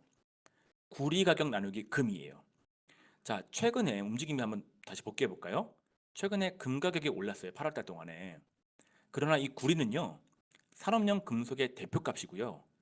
특히 저 구리 가격은 중국에서 가장 많이 수요하기 때문에 이 중국의 움직임에 좀 영향을 많이 받습니다. 지금 미중 무역 갈등으로 가장 약세를 보이는 산업용 금속 중에 대표값이 구리값이에요. 다시 말해, 구리 가격의 반등이 되려면 미중 무역 갈등 완화라는 전제 조건이 필요합니다. 자, 그러면 미중 무역 갈등이 완화된다면 기본적으로 위험 자산 회피 성향이 작아질 거잖아요. 그러면 안전자산 선호도 작아질 거고, 예, 그러면 결국 채권 쪽에 쏠리던 자금들이 이제 주춤하겠죠. 예, 채권을 매수하다가 채권을 이제 매수가 약해져요. 그러면 채권의 가격 상승이 약해지는 거잖아요. 그러면 채권의 가격 상승이 다시 하락으로 바뀐다 그러면 금리는 상승하는 거잖아요. 채권의 금리와 가격은 반대로 움직이니까. 자, 그렇게 볼 수도 있고, 여기 보시면 이제 구리 나누기 금을 보시면, 예, 이제 만약에 분위기 좋아진다 그러면 구리 가격은, 예, 분명히 미중 무역 갈등이 완화된다면 분명히 구리 가격은 반등할 가능성이 크고 분자가 올라가겠죠. 구리 나누기 금에서. 또 이제 그러면 이제 금에 대한 것들은 실질 금리의 하락이 좀 멈춰질 가능성이 크니까 금 가격은 좀 반등. 그러니까 금 가격은 이제 약세를 보일 거고, 구리 가격 그러니까 분모는 작아질 것이고 분자는 커질 거니까, 예, 분자가 커지고 분모가 작아지면 그 비율 값은 어떻게 되겠습니까? 상승하겠죠. 예, 그래서 이 미중 무역 갈등의 완화가 된다면 구리 나누기 금 비율 값이 상승 전환할 거고요. 예, 그러면 결국 무슨 말이냐? 예, 미국 10년물 금리가 상승할 전환될 가능성이 크다고 볼 수 있어요. 어저께 우리 봤잖아요. 10월 달 미중 무역회담 고위급 회담 그것만 아직 결과도 모르잖아요. 그냥 그거에 대한 긍정적 기대만 가지고도, 예, 10년물 금리가 어저께 꽤 많이 올랐어요. 이런 식으로 미중 무역 갈등 완화에 대한 기대치는, 예, 미국 10년물 금리를 상승시킵니다. 그럼 미국 10년물 금리가 상승하면 그 다음 발생할 일들은요? 예, 정해져 있어요. 여기 보세요. 오른쪽에 보시는 이 검정색이 바로 우리가 방금 봤던 미국 10년물 금리고요. 이 빨간색이 바로 우리 한국 10년물 금리고, 이 파란색이 바로 독일 10년물 금리예요. 이 빨간색과 파란색을 보세요. 빨간색은 우리 한국 거, 파란색은 독일 10년물 금리인데 뭐가 보입니까? 굉장히 뚜렷한 정관계로 움직입니다. 빨간색과 파란색을 자세히 보세요. 우리 한국과 독일이 어떻게 얽혀있는지 잘 모르겠는데요. 이 한국 10년물 금리와 독일 10년물 금리는 매우 똑같은 방향으로 움직입니다. 근데 이 지금 최근에 한국이건 독일이건 간에 이 장기물 금리 하락을 유발시켰던 주요 핵심 요인들은 다 미중 무역 갈등 때문에 리스크 때문에 그랬거든요. 그러면 이 미중 무역 갈등이 완화된다면 우리가 아까 보신 것처럼 미국 10년물 금리의 상승 전환이 기대될 것이고, 그러면 그로 인해서 이 빨간색인 한국, 파란색인 독일 금리도, 예, 상승 전환될 개연성이 있다. 예, 그래서 저는 지금 최근에 우리 독일 10년물 금리 때문에 힘들어하시는 분 많잖아요. 예, 근데 저는 사실 올해는 좀 큰 희망을 가지긴 어려운데 내년에는 좀 좋아질 개연성이 있어요. 근데 문제는 그게 이제 내년까지 기다릴 만한 시간이 없는 게 안타까운 거죠. 예, 그래서 저는 지금 사실 이런 지금 현재 우리 공포의 클라이맥스 통과하고 있는 이 와중에 지나간다 그러면 충분히 금리가 좀 반등하면서, 예, 좋아질 개연성이 있어 보이는데, 예, 그게 좀 안타까울 뿐입니다. 자, 이렇게 해서, 예, 분명히 미중 무역 갈등 완화, 코스피 상승 전환, 그리고 이제 그런 환경이 갖춰진다면, 예, 분명히 한국의 장기물 금리도 상승할 거예요. 근데 상승하고 있잖아요. 이미 9월달 동안에 뚜렷하게 상승하고 있죠. 네, 그런 변화가 나타날 겁니다. 그래서 여러분들이 미중 무역 갈등 완화, 그로 인한 코스피 상승 전환을 기대한다면, 네, 우리나라 금리에 대해서는 어떤 걸 생각해야 돼요? 장기물 금리의 상승 전환을 생각할 수 있으니까 결국 장기물 채권 쪽에 들어갔던 포지션은, 예, 축소하거나 아니면 중기물 이하로 듀레이션 축소 전략을 쓸 필요가 있다라고 말할 수 있는 거죠. 여러분들이 만약에 지금 아까 봤던 코스피 상승 전환 또는 그런 것들을 좋게 볼 만한 이슈에 대해 동의를 하신다면, 예, 우리는 이제 장기물 채권 쪽에서 투자의 수익을 높일 기대를 가지면 안 돼요. 그 장기물 금리가 더 내려가기보다는 상승할 가능성이 크니까, 예, 장기물 채권 쪽에서 내려오고 금리 상승에 둔감한 채권들이 바로 단기채하고 중기채 정도거든요. 물론 중기채도 영향을 좀 받지만 그래도 좀 낮죠, 그래도. 그래서 단기채와 중기채 쪽에 다시 말해서 약간의 손실이 부담스러운 분들은, 예, 단기채나 중기채 정도 투자를 하시는 것이, 예, 저는 유리하다고 봅니다. 물론 이제 트럼프가 또 시장을 흔들지 않는다는 가정 하에서 그렇다는 거죠. 자, 그래서 이제 분명히 코스피가 좋아진다 그러면, 예, 우리 장기물 금리, 10년물 금리 반등하면서, 예, 분명히, 예, 저기 우리 그 장기물 채권에 대한 건 멀리하고 중기물 이하 채권에 대해서 한번 좀 고민하시면 될 거예요. 자, 그 다음에 과거를 좀 보시면 미국 한번 볼까요? 최근에 이제 미국 기준금리가 이제 인하될 거잖아요. 인하되고 있고. 근데 최근에 기준금리 인하는 좀 다르죠. 성격이 뭐죠? 예, 선제적인 기준금리 인하, 인슈런스 컷, 경기가 둔화될 것을 방어하려는 선제적인 움직임이잖아요. 예, 그런 사례가 과거에 언제 있다고 그랬죠? 95년, 98년, 99년, 98년 이때 있었어요. 여기는 분홍색 음영이 지금과 같은 선제적인 기준금리 인하의 어떤 과거 사례가 되는데 과거를 보니까 보세요. 이 여기 보시는 이 화면의 파란색 선은 미국의 ISM 제조업 지표. 제가 한번 데일리 많이 말씀드렸죠. ISM 제조업 지표가 50에서 한 48 사이에 있으면은 늘 기준금리가 인하가 됐습니다. 자, 그래서 이 기준 제조업 지수가 악화되면서 기준금리 인하로 그런 부양을 하는 거죠. 부양을 하면은 과거를 보니까 10년물 금리가 반등했어요. 다시 말해서 이제 기준금리가 인하되고 나서 10년물 금리가 반등하는 거거든요. 효과를 보는 거죠. 그래서 지금 어차피 올해 10월까지 한 3번 정도의 기준금리 인하를 지금 기대할 수 있고 동시에 기준금리가 인하되면은 트럼프는 중국을 흔드는 거를 멈출 가능성이 있고요. 그럼 결국 이제 지금 현재 악화되고 있는 미국의 제조업 심리가 반등할 수밖에 없다 생각하는 거죠. 기준금리 인하로 인해서 내수 부양에 대한 어떤 방어책이 나왔고 거기다가 기준금리 인하를 통해서 트럼프가 꿈꾸던 게 실현됐으니까 트럼프는 중국을 공격하는 것을 잠시 완화하거나 멈출 가능성이 크고요. 대통령 선거하는 와중에 중국을 계속 공격한다 그러면 유리하겠어요? 대통령 선거하는 와중에 중국을 공격하면은 경기가 안 좋아질 것이고 경기 증시가 하락할 텐데 그렇게 할 리는 없다고 생각하는 거죠. 그래서 충분히 올해 말 정도 지나면 미국 10년물 금리의 반등을 저는 기대할 수 있다고 봅니다. 지금은 굉장히 많이 내려와 있기 때문에 분명히 반등도 클 수 있죠. 근데 뭐 지금 당장부터는 아니고 저는 이제 기준금리가 충분히 인하된 이후부터 발생하기 때문에 아직은 장기밀 금리의 추세적인 상승을 기대하고 있지 않다고 볼 수 있어요. 않고 있습니다. 그러니까 미국의 실질 금리도 추가적으로 추세적으로 상승하기는 어렵다라고 볼 수 있는 거죠. 자, 그래서 아무튼 미중 무역 갈등만 그러니까 두 가지 이벤트죠. 선제적인 기준금리 인하, 그다음에 미중 무역 갈등 완화 이 두 가지가 나타난다 그러면 사실 우리 내년에 대한 고민은 별로 없어요. 물론 이 두 가지는 같이 맞물려 있고요. 저는 이 두 가지 이벤트가 같이 충분히 함께 나타날 개연성이 농후하다라고 생각합니다. 자, 그래서 이제 코스피가 상승 전환되면은 장기물 금리의 상승 전환이 기대되고요. 그 다음에 우리한테 남아있는 게 뭐예요? 이제 우리의 달러 원환율이죠. 원 달러 말하지 않는 거 아시죠? 달러 원. 우리는 말할 때 원 달러 하지만 쓸 때는 USD KRW잖아요. 달러 원이에요. 그렇게 읽어주는 게 이해하기 편합니다. 자, 그래서 저랑 공부하시면 다 알아요. 자, 우리의 달러 원환율과 우리 코스피는 굉장히 뚜렷한 역관계가 있습니다. 여기 보시는 왼쪽에 보시는 이 차트가 달러 원환율과 우리 코스피의 관계를 보여주는 건데 이 검정색이 코스피고 빨간색이 달러 원환율이에요. 역관계 있어요. 역관계. 거의 뭐 예외가 없습니다. 코스피가 하락할 때 우리 환율 상승하고 코스피가 상승할 때 우리 환율 하락합니다. 그런 것들이 과거에도 늘 그렇게 이렇게 다 이렇게 크로스로 다 움직이고 있죠.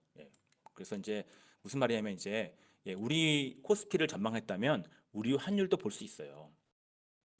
글로벌 금융자산은 다 특정한 관계 속에서 얽혀 움직이기 때문에 어떤 특정한 자산의 움직임을 우리가 추론했다면 나머지 자산의 움직임을 그런 일정한 관계를 바탕으로 우리가 전망할 수가 있는 거죠. 우리 코스피가 상승 전환한다 그러면 우리 한국 장기밀 금리도 상승 전환 패턴이 있어요. 그리고 또 우리의 달러 원 환율도 상승 전환합니다.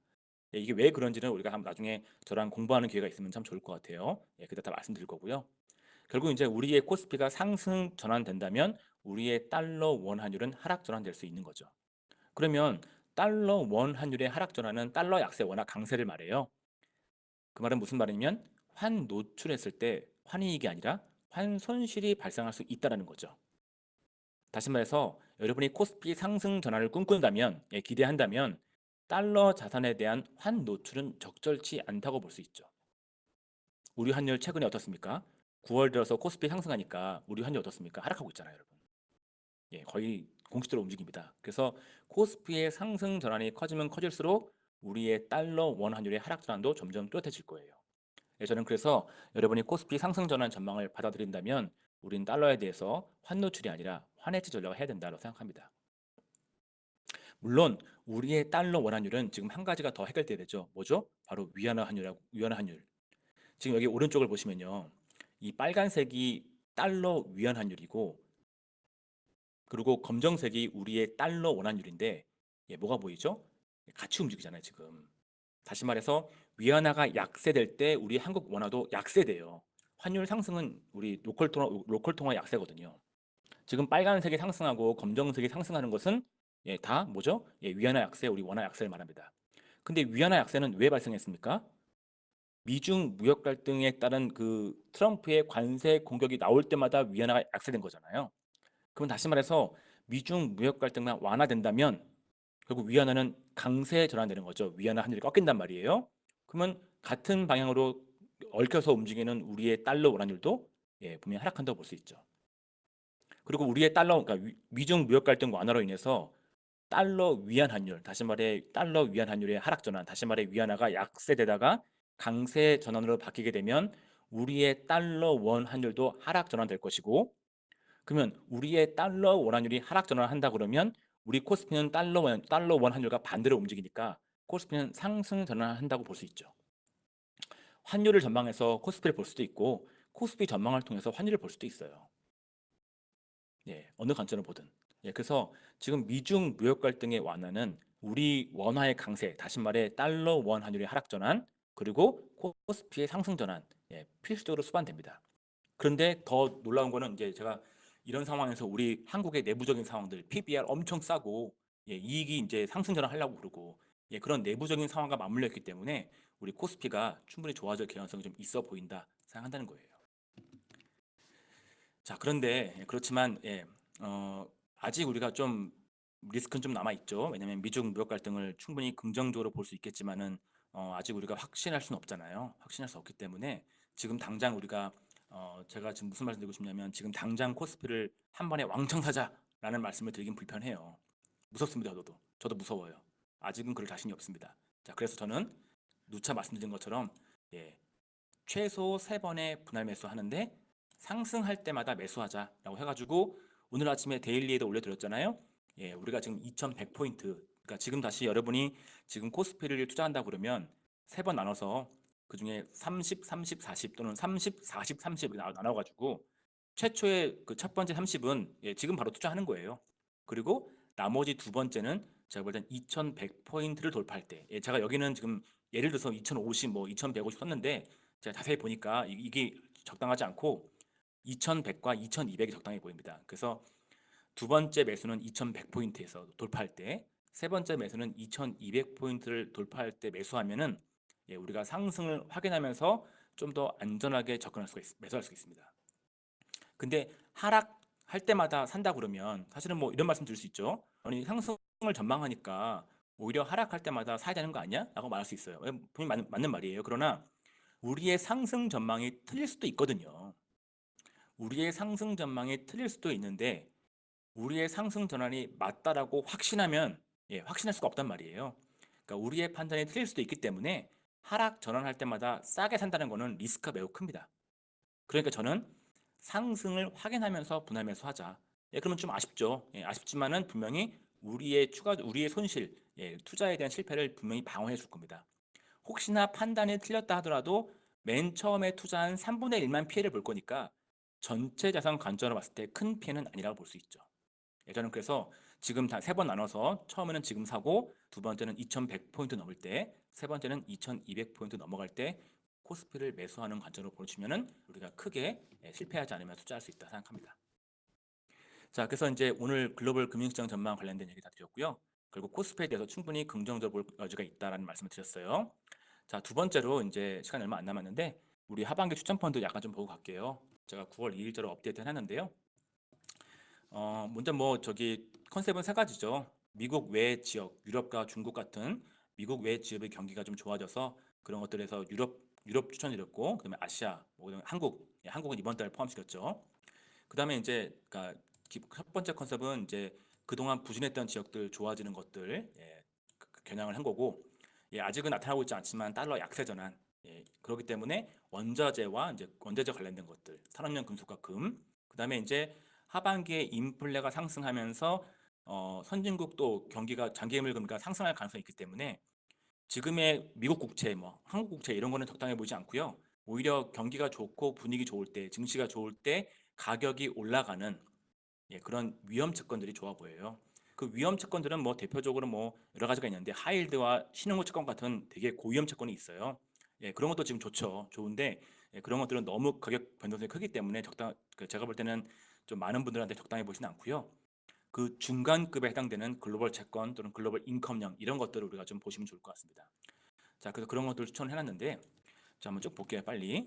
자, 그래서 유리 글로벌 거래소, 예, 저기 강조히 강추하고 있죠. 예, 지금도 훌륭해요. 지난 8월 달 동안에도 플러스 수익을 냈고, 예, 9월에도 증시 상승에 따라서 상승하고 있습니다. 그다음에 뭐 에셋 플러스 글로벌 리치, 예, 액티브 펀드 중에 정말 좋은 성과를 내는 펀드죠. 그리고 또 되게 유명한 미래에셋 글로벌 그레이드 컨션 펀드가 있고요. 이런 것들을, 예, 이 글로벌 주식형 펀드를 우리 투자 자산에 정말 상당 부분 깔아놓고 투자하시기 바랍니다. 가령 주식과 채권을 5대5로 나눠 투자한다. 그러면 그 주식에 관련된 자산의 약 70%, 그러니까 주식을 50, 채권 50을 했으니까 그 주식의 70%인 35 정도를 이 글로벌 펀드를 깔아두는 거예요. 그리고 나머지 30%인 그 15 있잖아요. 50에 30%니까 15. 그거를 여러분이 보기에 좋아 보이는 것들을 투자하시면 됩니다. 금이든 아시아든 중국이든 간에. 예, 이런 포맷을 갖춰놓으면 사실은 우리가 과도하게 베팅을 하지 않기 때문에 사실 그 베팅에 대한 판단이 틀리더라도 우리가 큰 충격이 없어요. 또 하나 글로벌 주식형 펀드 좋은 거 깔아놓으면은, 예, 시장의 흐름을 쫓아가면서 진중한 모습을 보이기 때문에 우리의 그런 마음의 그런 투자할 때 마음 고생을 많이 줄여줄 수 있습니다. 예, 저는 그래서 글로벌 주식형 펀드를 늘 절반 이상 깔아놓습니다. 그리고 추가로 좋아 보이는 것들을 절반 이하로, 그러니까 보통 한 60% 이상은 늘 깔아놔요. 60%는 최소. 그리고 나머지 40% 정도를, 예, 좋아 보이는 것들 투자하는 거죠. 뭐 금이라든지 아시아라든지 그런 것들. 예, 이렇게, 예, 분명히 베팅으로만 주식을 다 채우지 마시고, 예, 밑바탕 기본되는 베이스를 깔아주시고 그 다음에 좋아 보이는 것들, 베팅하는 것들을 제한적으로 투자해야지 우리가 크게 손실 보지 않는다, 실패하지 않는다는 것을 꼭 강조하고 싶습니다. 자, 그 다음에 이제 뭐 피델리티 글로벌 배당 인컴도 굉장히 좋은 펀드고요. 자, 유럽 펀드, 유럽은 여러분 제가 여러 번 강조했어요. 피델리티 유럽 펀드보다 더 좋은 유럽 펀드는 없습니다, 사실. 다른 유럽 주식형 펀드랑 비교해 봤을 때 압도적인 성과를 자랑하기 때문에 여러분 유럽에 대한 투자하고 싶으면 이 펀드 고르시면 되고요. 또 이 아시아 펀드는 이제 중국을 겨냥하는 거예요. 근데 중국이 워낙 급변동하기 때문에 무섭단 말이죠. 그래서 이 중국에 대한 투자 대안으로 저는 아시아를 권해드리고 있는데, 그 아시아 펀드는 크게 이제 두 가지 형태가 있습니다. 공통적으로 이제 아시아 펀드는 중국, 홍콩을 합친 비중이 한 절반 들어갑니다. 근데 다만 이제 홍콩이 더 많냐 또는 본토가 더 많냐 이런 차이가 있는 거죠. 지금 보시는 피델리티 아시아 펀드는, 예, 중국 본토하고 홍콩을 더한 게 절반은 되는데, 예, 홍콩 비중이 더 높아요. 여기 보이시죠?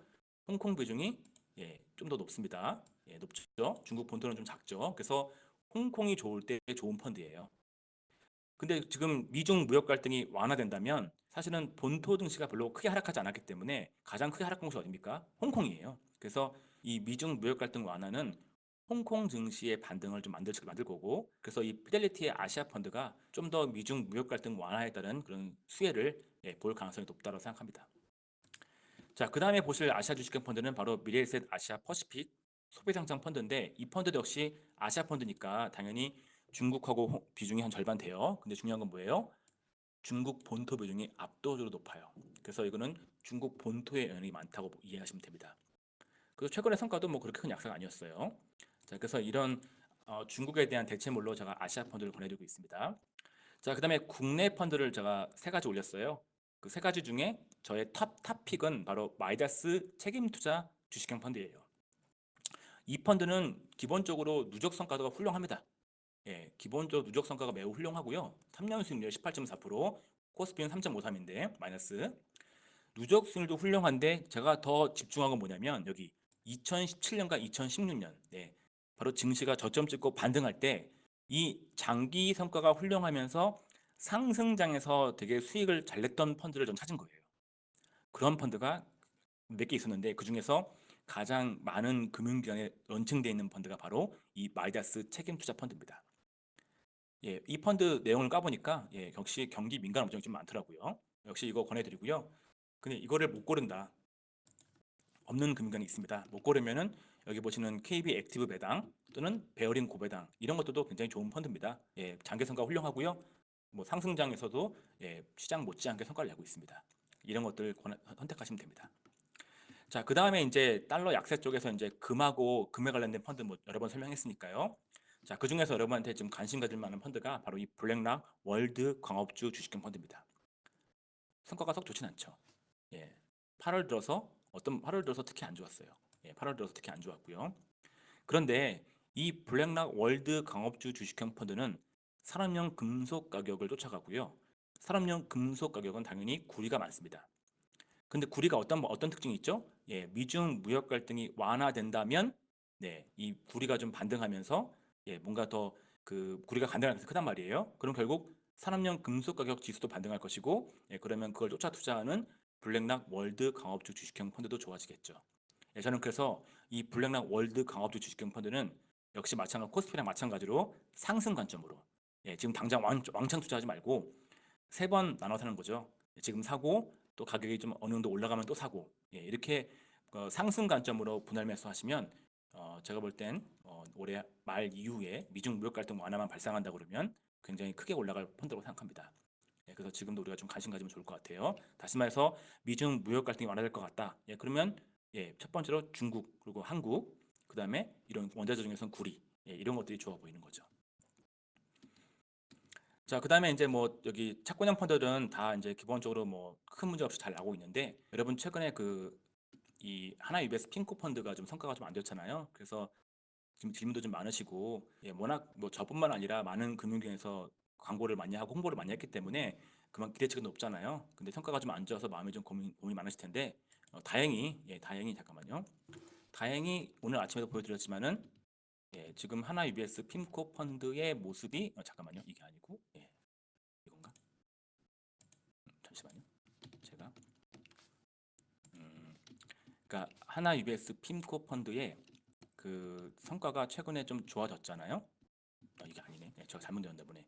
그러니까 제가 오늘 단톡방에도 올려드렸는데 하나 UBS 핑코 펀드의 기준가가 좀 반등하고 있어요. 그래서 이 펀드의 특징은 예, 하락하더라도 큰 하락이 발생하지 않아요.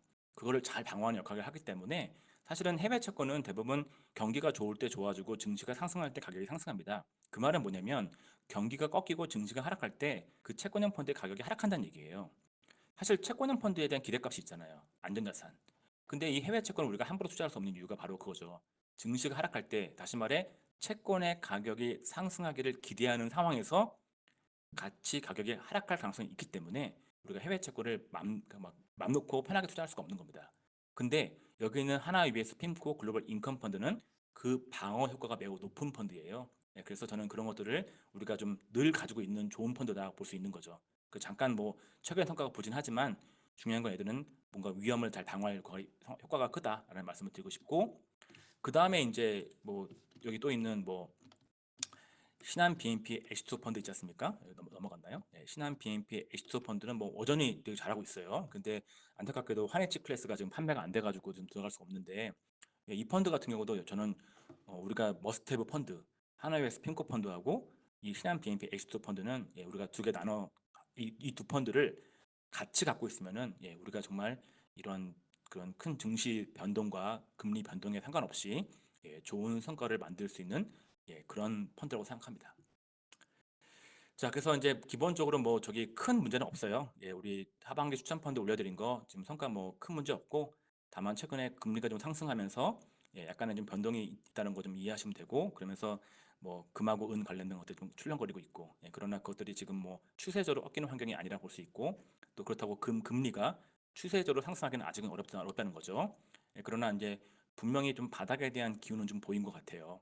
그리고 그런 것들이 횡보를 하다가 이제 미국 기준금리 인하라든지 어떤 뭐 ECB 이벤트 또는 뭐 트럼프의 어떤 중국과의 그런 무역회담에 대한 긍정적 기대감들 예, 그런 것들이 맞물리면서 좋아질 개연성이 있죠. 그래서 아직은 확실치 않지 않습니다만 충분히 어떤 좋아질 개연성이 있기 때문에 우리가 좀 조심스럽게 시장을 접근하자. 특히 코스피, 예, 아시아 또는 뭐 아까 블랙락 월드컵 이런 것들 예, 그렇게 말씀드리고 있습니다. 그러면 우리가 좀 내년 올해 말과 내년 상반기에 1분기 정도의 좋은 효과를 볼 수 있을 것 같아요.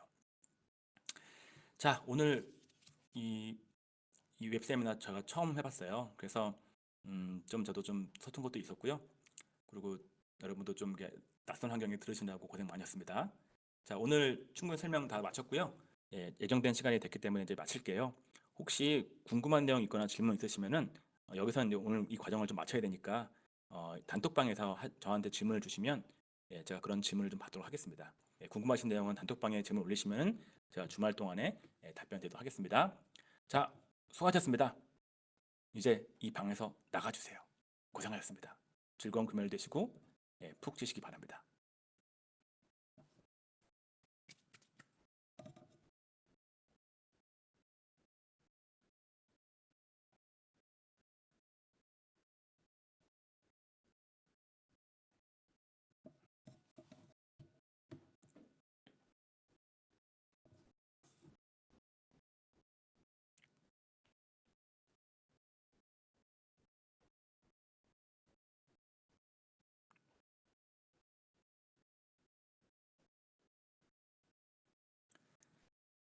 음,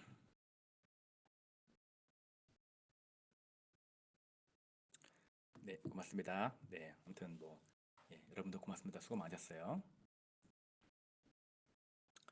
자, 얼른 나가주세요. 이 방 곧 닫을 겁니다. 네. 자, 전진혁 본부장님, 전진혁 본부장님, 자, 이제 이 방 좀 잘 정리 좀 해주세요.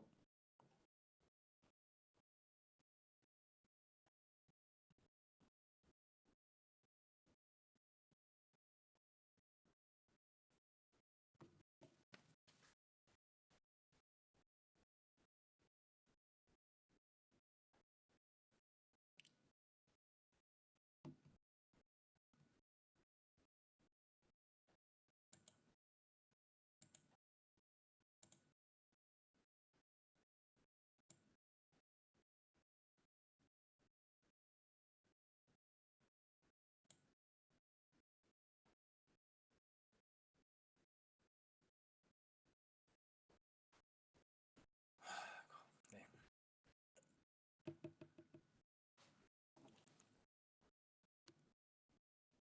네, 네,